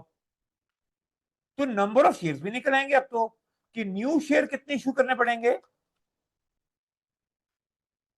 तो देखो भाई, हमने तो उसके कितने खरीदने हैं, 40 मिलियन शेयर। अब आपने, अगर हम हर उसके एक शेयर के बदले में 2 शेयर ऑफर कर रहे हैं, तो हमें कितने शेयर ऑफर करने पड़ेंगे, 80 मिलियन। तो नए शेयर कितने ऑफर कर रहे हैं हमने, देखो ये भी मेजर कर लिया।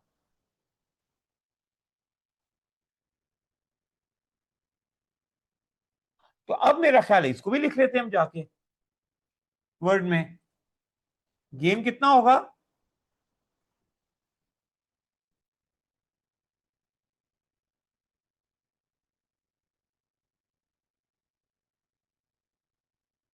एक तो मैं यहां पे लिखता हूं ना,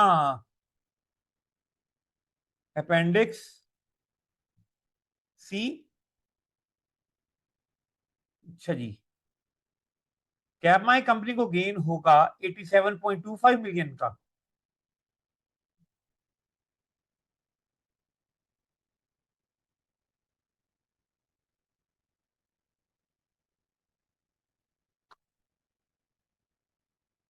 ये कितने परसेंट बनता है, ये बनता है 9.69%। जबकि स्काई कंपनी को गेन कितना बनता है, वो है 33.08 का।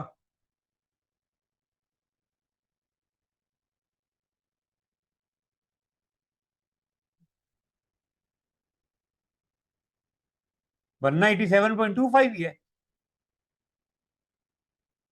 लेकिन परसेंटेज में 33.08%। उसके अलावा कितने शेयर ऑफर करने पड़ेंगे, वो भी हमने कैलकुलेट किया है।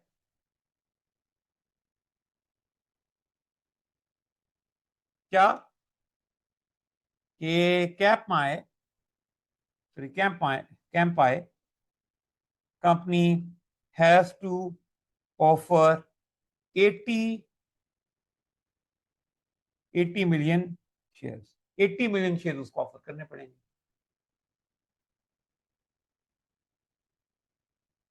क्यों जी, क्लियर है ये?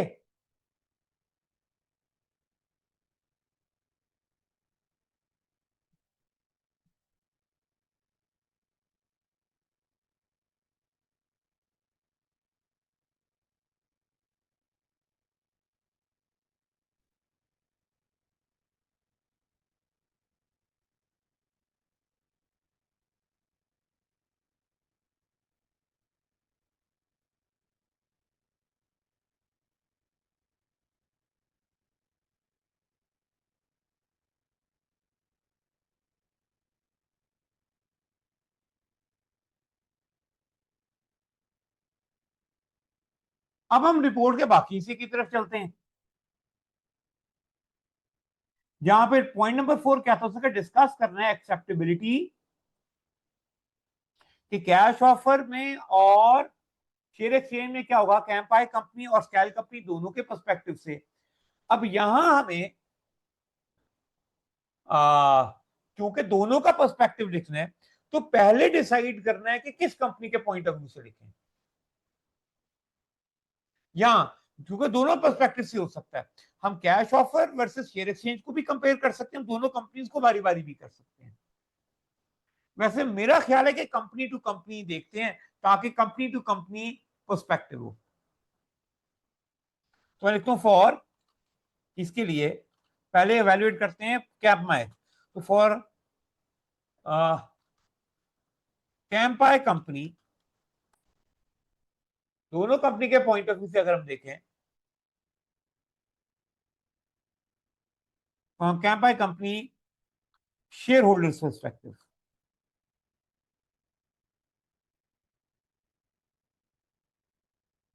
both pricing options will be beneficial। दोनों ही प्राइसिंग ऑप्शंस हैं वो बेनिफिशियल है ना?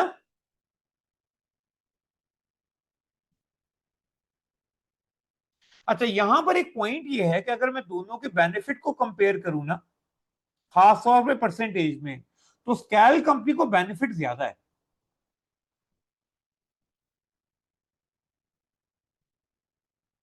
लेकिन फिर भी मेरा ख्याल ये एक्सेप्टेबल होगा। सो एक्यूजिशन, पहली तो बात ये, एक्यूजिशन इज एक्सेप्टेबल।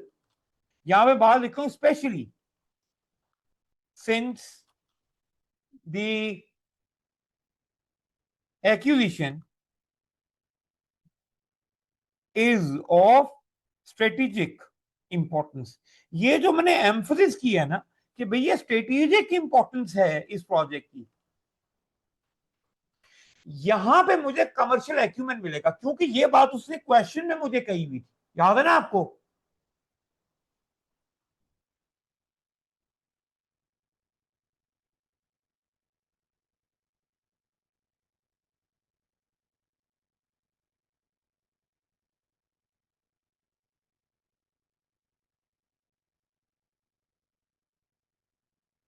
अब जरा कैश और शेयर एक्सचेंज को आपस में कंपेयर करते हैं।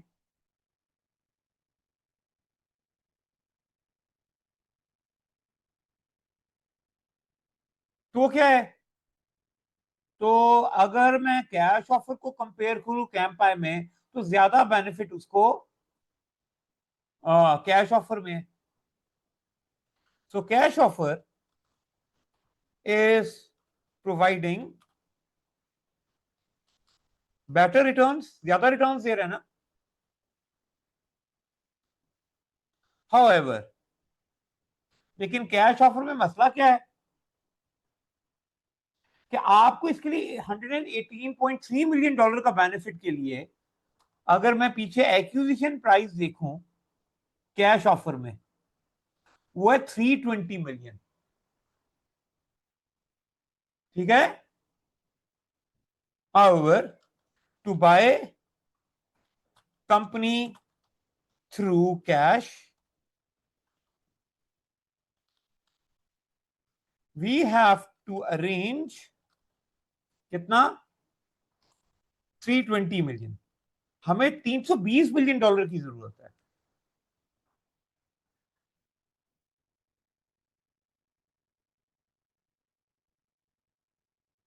whereas company is facing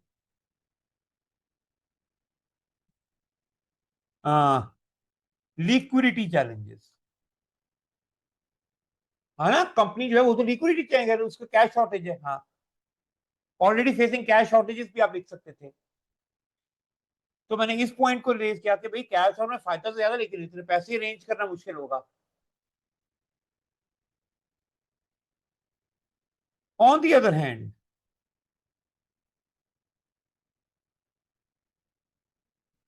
share exchange is beneficial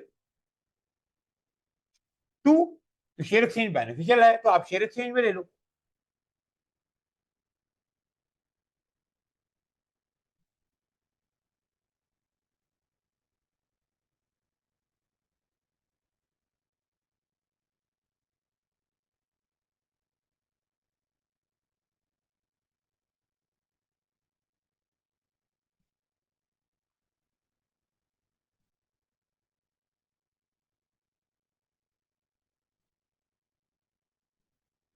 है ना,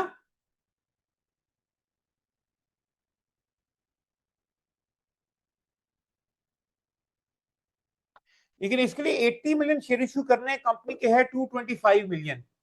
तो कंपनी के, मैं रफ कैलकुलेशन कर रहा हूं, कंपनी के पहले थे 225, 80 मिलियन नए शेयर इश्यू करेगा तो 305 हो जाएंगे शेयर। तो 80 मिलियन उस एक्वायरी के पास चले जाएंगे आउट ऑफ 305, तो ये 26% शेयर चली जाएगी, उसकी होल्डिंग 26% पे चली जाएगी। तो हमारे पास अभी भी 2/3 मेंटेन हो रहे हैं, तो नॉट अ बिग डील, कोई प्रॉब्लम वाली बात नहीं है ऐसे। तो मेरा ख्याल है यहां पर बात खत्म करते हैं, हम डिस्कस करते हैं for scale company perspective. Scale company के पर्सपेक्टिव से आर्गुमेंट डिस्कस करते हैं।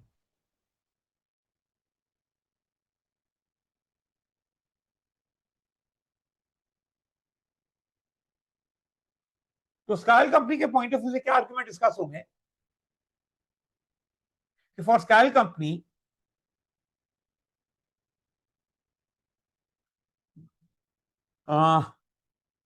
selling it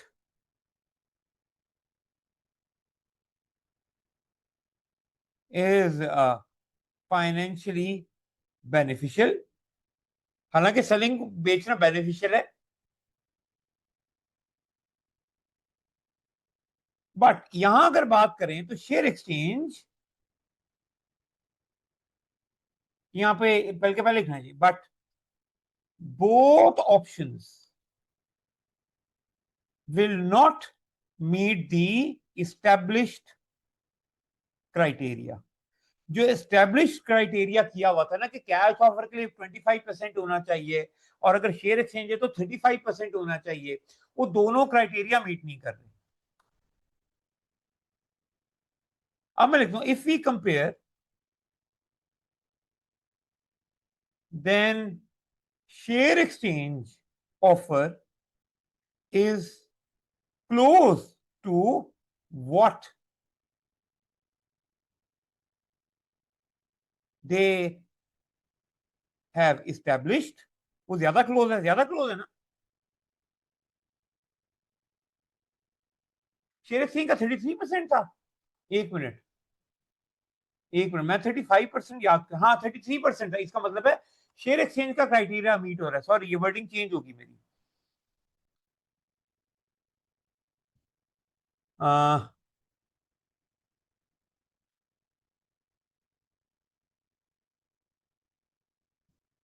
क्या यहां लिखे हैं, बट कैश ऑफर,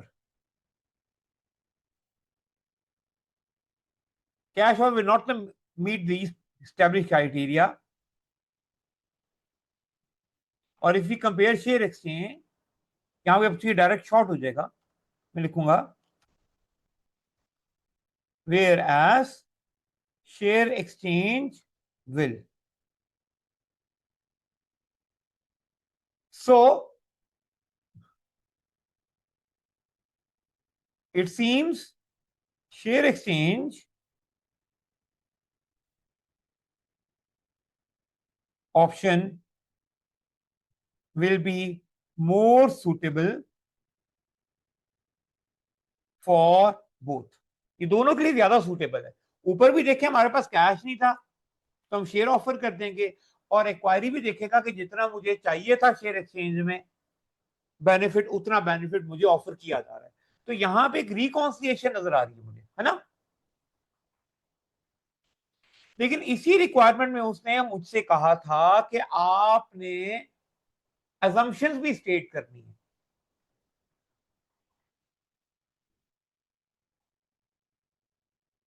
ठीक है.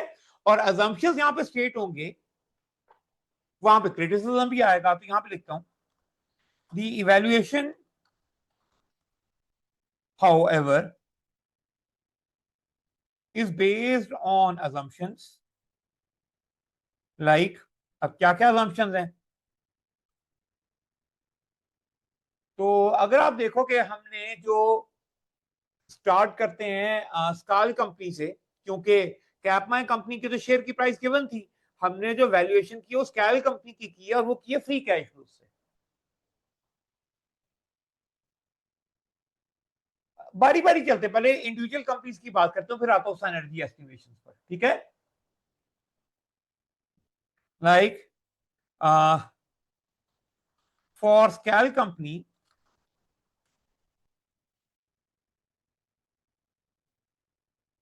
we have assumed that the growth rate of 4% will continue in perpetuity. However, in practice, the same growth rate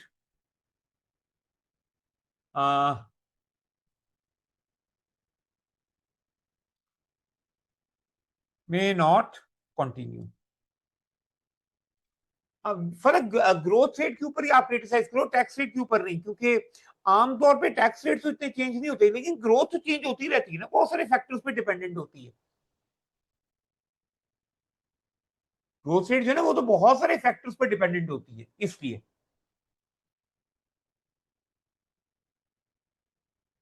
ठीक है. तो मेरा ख्याल है ग्रोथ रेट के ऊपर करते हैं.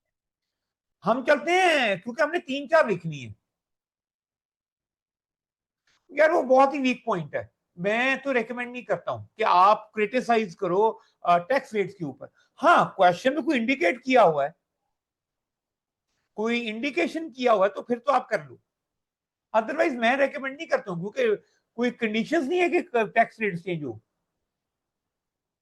जनरली एक स्टेबल इकोनॉमी में जहां गवर्नमेंट स्टेबल होती है, वहां पे टैक्स रेट इतनी जल्दी चेंज नहीं हो जाते.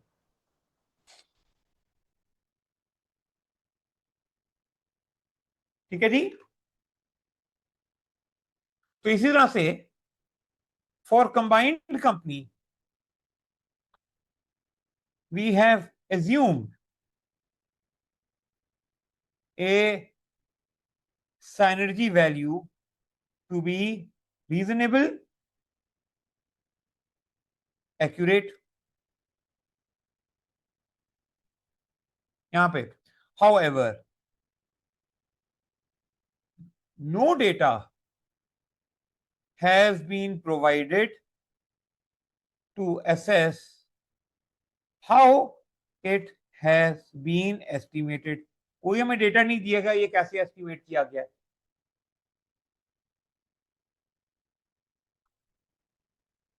है ना.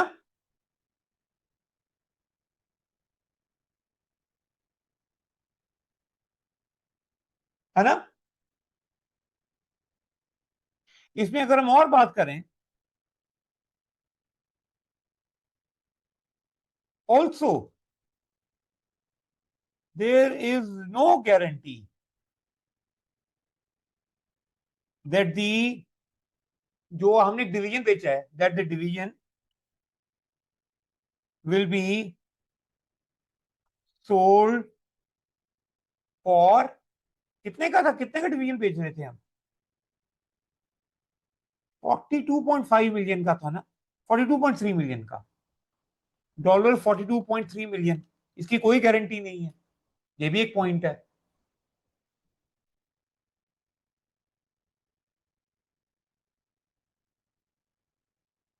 अच्छा, एक आधा और लिखते हैं, और वो हमने क्या लिखते हैं, हमने पीई रेशियो भी एज्यूम किया कि वो चेंज नहीं होगी। We have also assumed that the PE ratio will not change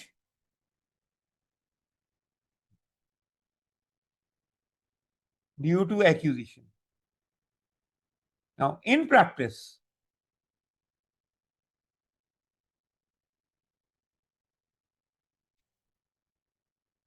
this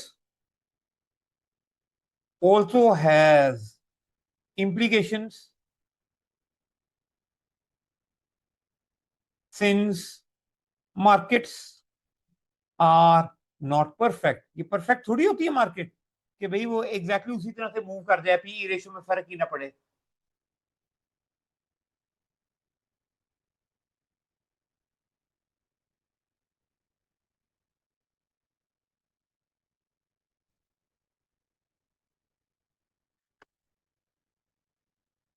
तो ये हमने क्या किया, थोड़ी सी आपके सामने मैंने स्केप्टिसिज्म का पोर्शन जो है ना ये, क्योंकि उससे खास तौर पे assumptions मांगी भी थी, तो assumptions स्टेट की, लेकिन आप देखो मैं स्टेट करते हुए साथ साथ क्या कर रहा हूँ, थोड़ा चैलेंज कर रहा हूँ, क्वेश्चन रेज कर रहा हूँ,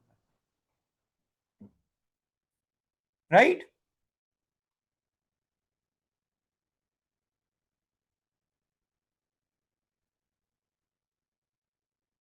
अच्छा जी, अब अगली रिक्वायरमेंट थी कि उसने कहा फाइनेंशियल इश्यूज बताओ, क्या क्या आएंगे।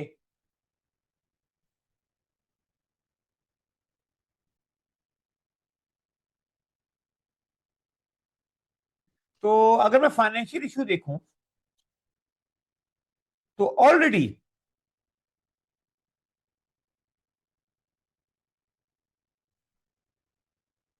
दी कंपनी, यहां मुझे कंपनी का नाम लिखना चाहिए, क्या था यार, Campai company is facing cash shortages,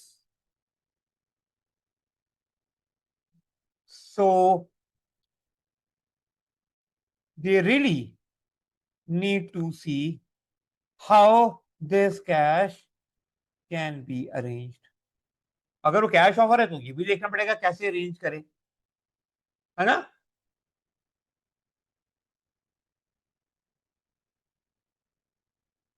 हाँ, ये भी लिख सकते हैं, बिल्कुल जहन लिख सकते हैं।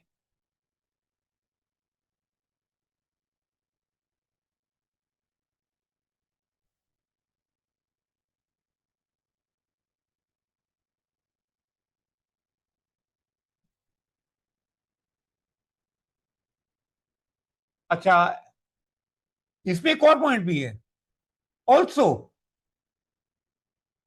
The cash offer of $8 is not providing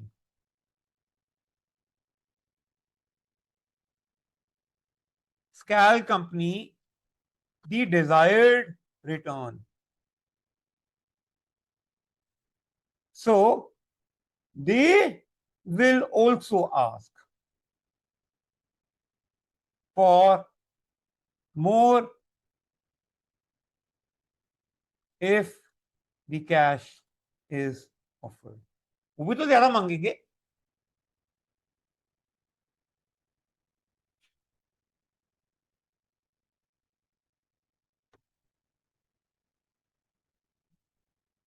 इसको और इलेबोरेट करना चाहिए तो मैं जहन की बात को आगे लिखता हूँ, कैन बी अरेंज, इसको आगे और इलेबोरेट करता हूँ क्योंकि ना मार्क्स ज्यादा हैं और प्रोफेशनली भी लिखना है। तो यहां पर लिखता हूं, raising this through debt finance will be challenging since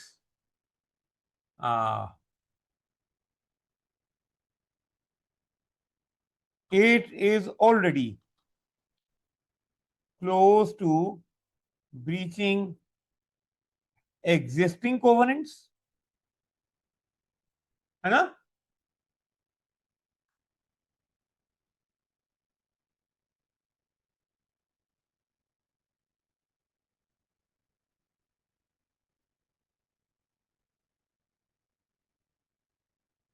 यहाँ पे एक और पॉइंट भी है,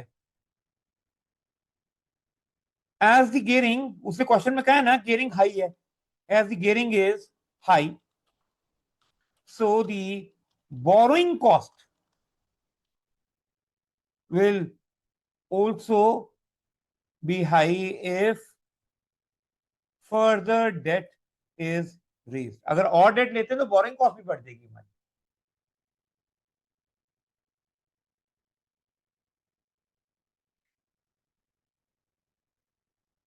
इसमें और भी बातें आ सकती थी कि कंपनी की क्रेडिट रेटिंग भी हो सकता है कि अच्छी ना रहे, ये बात भी आ सकती है। अच्छा, अब जरा आते हैं कि क्या हमें मिक्स ऑफर कर देनी चाहिए, क्या ये बेहतर चॉइस है कि नहीं?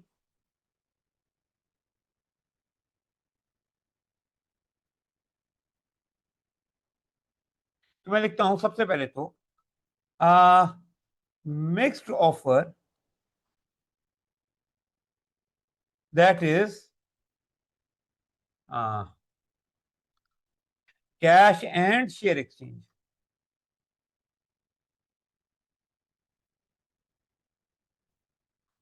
में reduce some of the issues, कुछ इश्यूज को रिड्यूस कर देगा। अब वो क्या क्या इश्यूज हमने रेज किए हुए हैं, एक तो सिग्निफिकेंट कैश नहीं, गियरिंग ऑलरेडी हाई है, सो दिस इज बिकॉज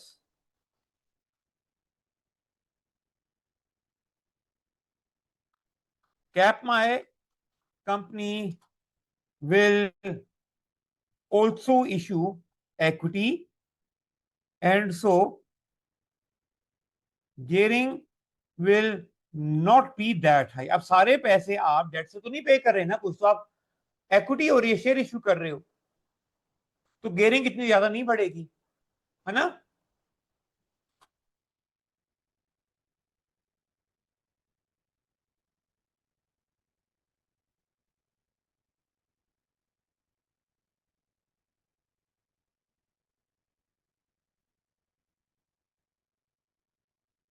ठीक है, the acquisition price will also be not that high because the price should be in between 33% and 25%। देखो कैश ऑफर में वो 25% मांग रहा था, शेयर एक्सचेंज में वो 33% मांग रहा था। अब अगर आप मिक्स ऑफर कर दो कि तो इसके दरमियान में की मांग के सेटलमेंट हो जाएगी, तो मैं पूरा 33% नहीं ऑफर करना पड़ेगा शेयर एक्सचेंज वाला, तो हमें थोड़ी एक्विजिशन सस्ती भी पड़ जाएगी, है ना?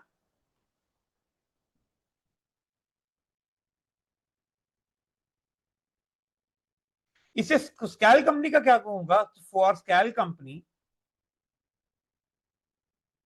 they will be able to get some immediate cash, उनको कुछ immediate cash में मिल जाएगा,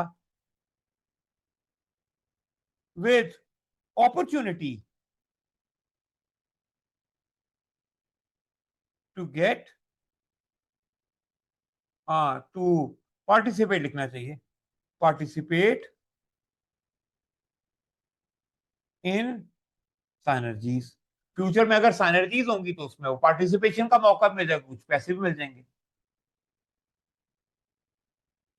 है ना?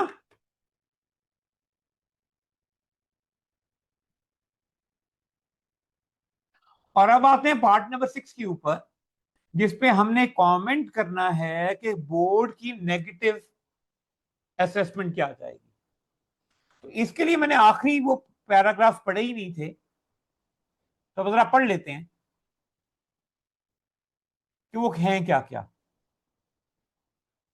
तो ये रहा था पॉइंट कि इंटरनल मेमो एक इशू हुआ है कि फैक्ट्री जो है वो पब्लिश हो जाएगी और उसके तरफ से नेगेटिव कमेंट आए जनरल पब्लिक की वजह से। वो क्या कहें, the negative reaction centre around the job losses in the area which is less developed। तो प्रॉब्लम कहां आ रही है, जॉब लॉसेस के अंदर, यार लोगों की नौकरियां चली गई हैं। अच्छा, इसको जरा साथ साथ मिला लेते हैं जो हम उसने एग्जिबिट 1 में हमें बताया था। ठीक है जी, कि भाई कंपनी की पॉजिटिव इंपैक्ट या रेपुटेशन क्या होती है एनवायरनमेंट पे और लुकिंग आफ्टर इट्स एम्प्लॉइज के ऊपर। अब अगर वो फैक्ट्री बंद कर देगा तो सारे एम्प्लॉइज को फायर करना पड़ रहा है, तो वो प्रॉब्लम। फिर जो डिवीजन था वो मेरा ख्याल है वो बनाता ना हाइड्रोजन वाला, तो उससे एनवायरमेंट इंपैक्ट आना शुरू हो जाएगा अगर आप वो डिवीजन बंद कर दोगे,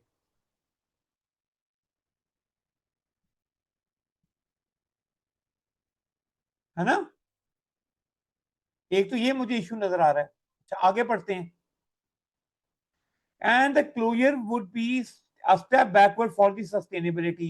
Newspaper have been particularly vocal in their criticism. Newspaper में ज्यादा है, suggesting that Campai company would be going against its core business values and destroying its reputation. कहता है वो अपने core values के against जा रहा है और अपनी reputation को क्या कर रहा है, क्या कर रहा है जी, destroy कर रहा है। ये आ रहा है। Campai board is very concerned about this development. अब जो board है वो बहुत concerned है। वन डायरेक्टर सजेस्टेड है Campain should not close the factory. अब एक ने तो कहा कि हमें फैक्ट्री को बंद ही नहीं करना चाहिए, दूसरे ने कहा another director suggested Campain company should not proceed with the acquisition at all. हमें एक्विजिशन ही नहीं करनी चाहिए, जैसे चल रहा है बस चला ही जाओ। Overall Campain company board thinks that the suggestion may not be viable. हालांकि बोर्ड में ये कंसेंसस है कि यार ये दोनों चीजें वायबल नहीं है, हमें एक्विजिशन की भी जरूरत है, स्ट्रेटेजिक इंपॉर्टेंस है, और हम एक लॉस मेकिंग यूनिट को ज्यादा देर नहीं चला सकते। तो कहते हैं कंसेंसस है, लेकिन अब ये प्रॉब्लम है, यानी मीडिया प्रेशर है, एक आउटसाइड नॉइज प्रेशर है। और उसने कहा कि आपसे उसने एडवाइस मांगी कि इस नेगेटिव रिएक्शन का क्या होगा।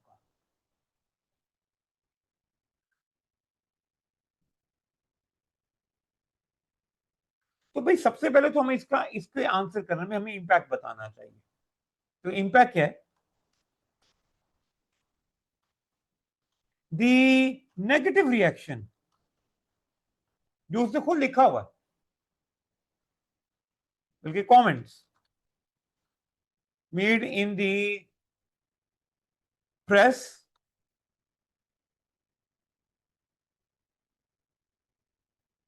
Has bot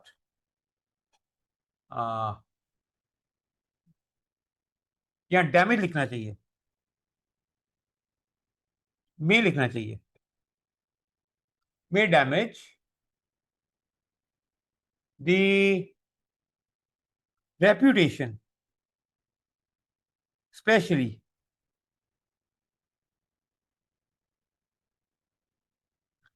in relation to sustainability reporting।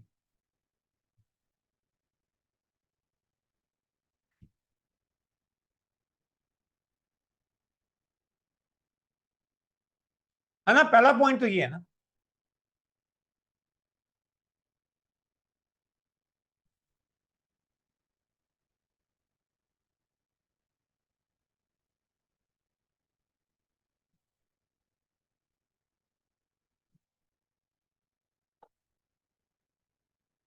अब दूसरी तरफ आर्गुमेंट जरा डिस्कस कर लेते हैं कि जो सोल्यूशन प्रपोज किए गए हैं, the solution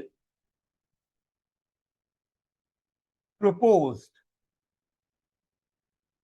bye the directors. वो दो सॉल्यूशंस क्या क्या हैं, एक हम फैक्ट्री बंद ना करें, दूसरा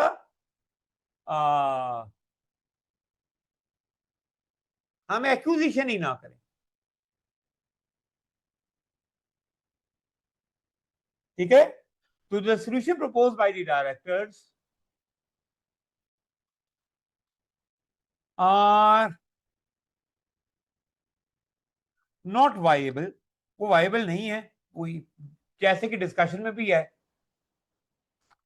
as keeping the factory open, अगर वो फैक्ट्री को चलते रहने देते हैं तो क्या होगा,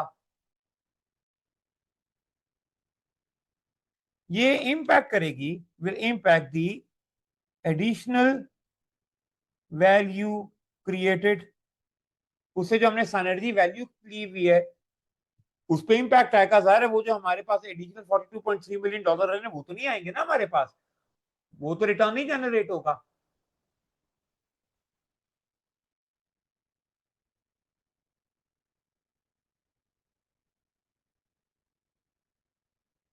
and also by not acquiring, अगर हम एक्वायर नहीं कर रहे,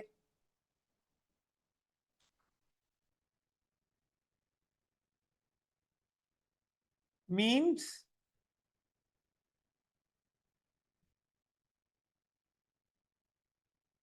कॉम्प्रोमाइजिंग, अगर हम इंक्वायर नहीं करते तो हम कॉम्प्रोमाइज किसके ऊपर करेंगे, ऑन स्ट्रेटेजिक बेनिफिट, जो हमारा स्ट्रेटेजिक बेनिफिट था उसको एक्वायर करने में कम, है ना।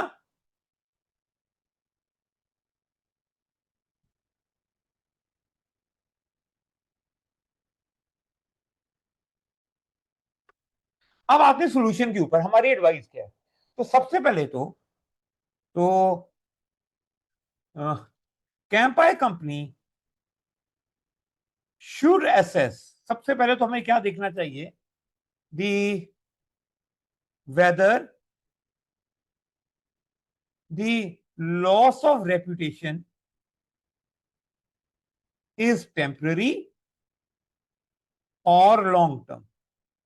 ठीक है, ये बड़ी प्रैक्टिकल बात है कि जब ये रेपुटेशन का मामला आता है ना इस किस्म का, तो देखते हैं कि यार ये रेपुटेशन हमारी लॉन्ग टर्म हो गया, ये बस अभी थोड़े अरसे के लिए मीडिया में खैर खबर चलेगी, बाद में खबर ठंडी हो जाएगी।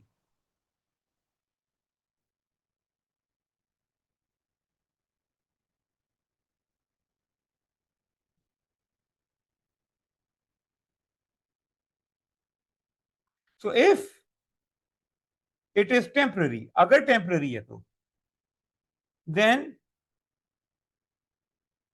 The board should only bear this for some time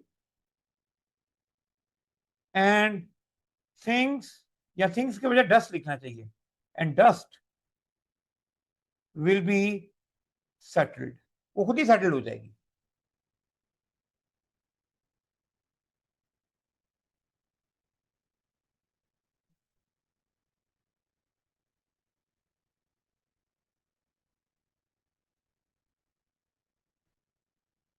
लेकिन अगर ये लॉन्ग टर्म है,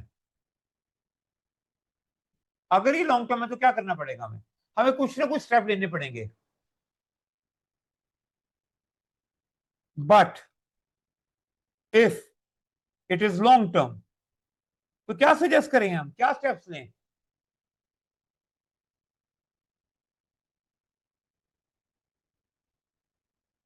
तो उनको स्टेप्स लेने पड़ेंगे, एक तरफ मेरा ख्याल एक्सप्लेनेशन के लिए,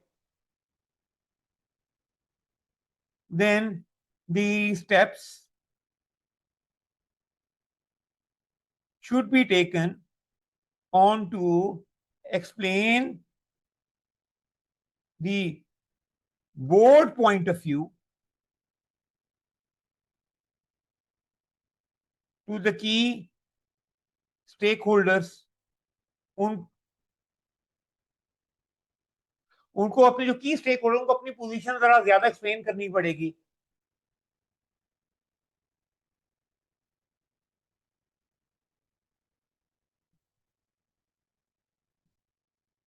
है ना, another could be, और क्या सजेशन हो सकता है कि to run the media campaign, उनको भी जवाब मीडिया कैंपेनिंग करनी पड़ेगी, है ना,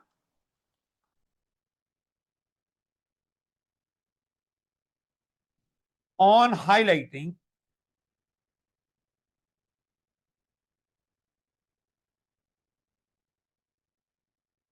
the support company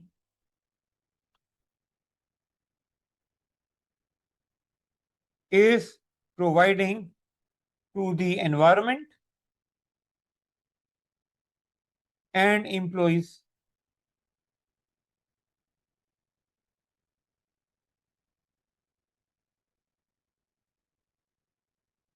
फाइनली मेरा ख्याल है अगर हम उन एम्प्लॉयज की कुछ सपोर्ट वगैरह शुरू कर देना,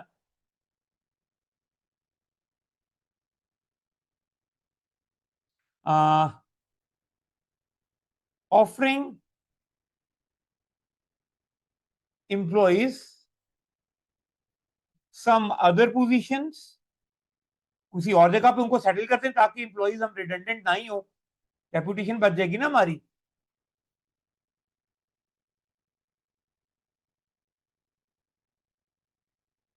या उनको even training them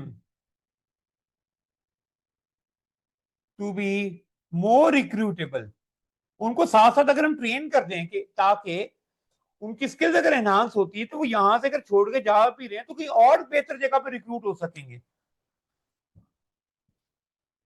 by other companies, could be another suggestion, ये भी एक और सजेशन। तो मुझे कुछ सजेशंस यहां पर देनी थी।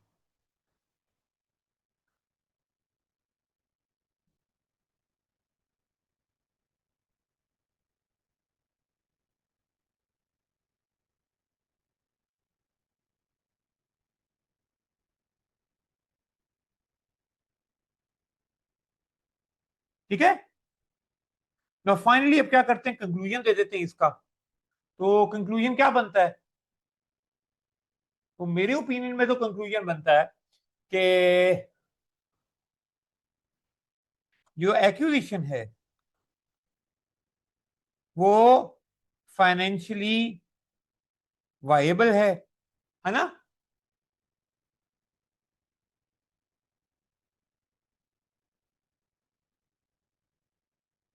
स्पेशली जो शेयर एक्सचेंज है would be acceptable to both, दोनों के लिए एक्सेप्टेबल है ना।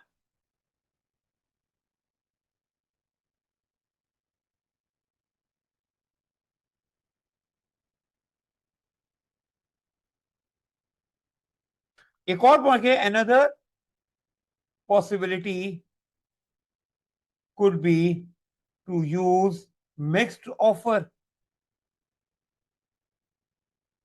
है ना।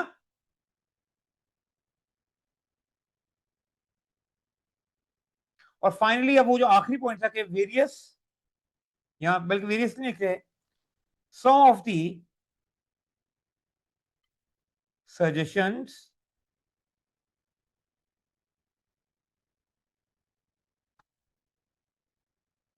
against negative campaign, नहीं नेगेटिव क्या था, कमेंट्स,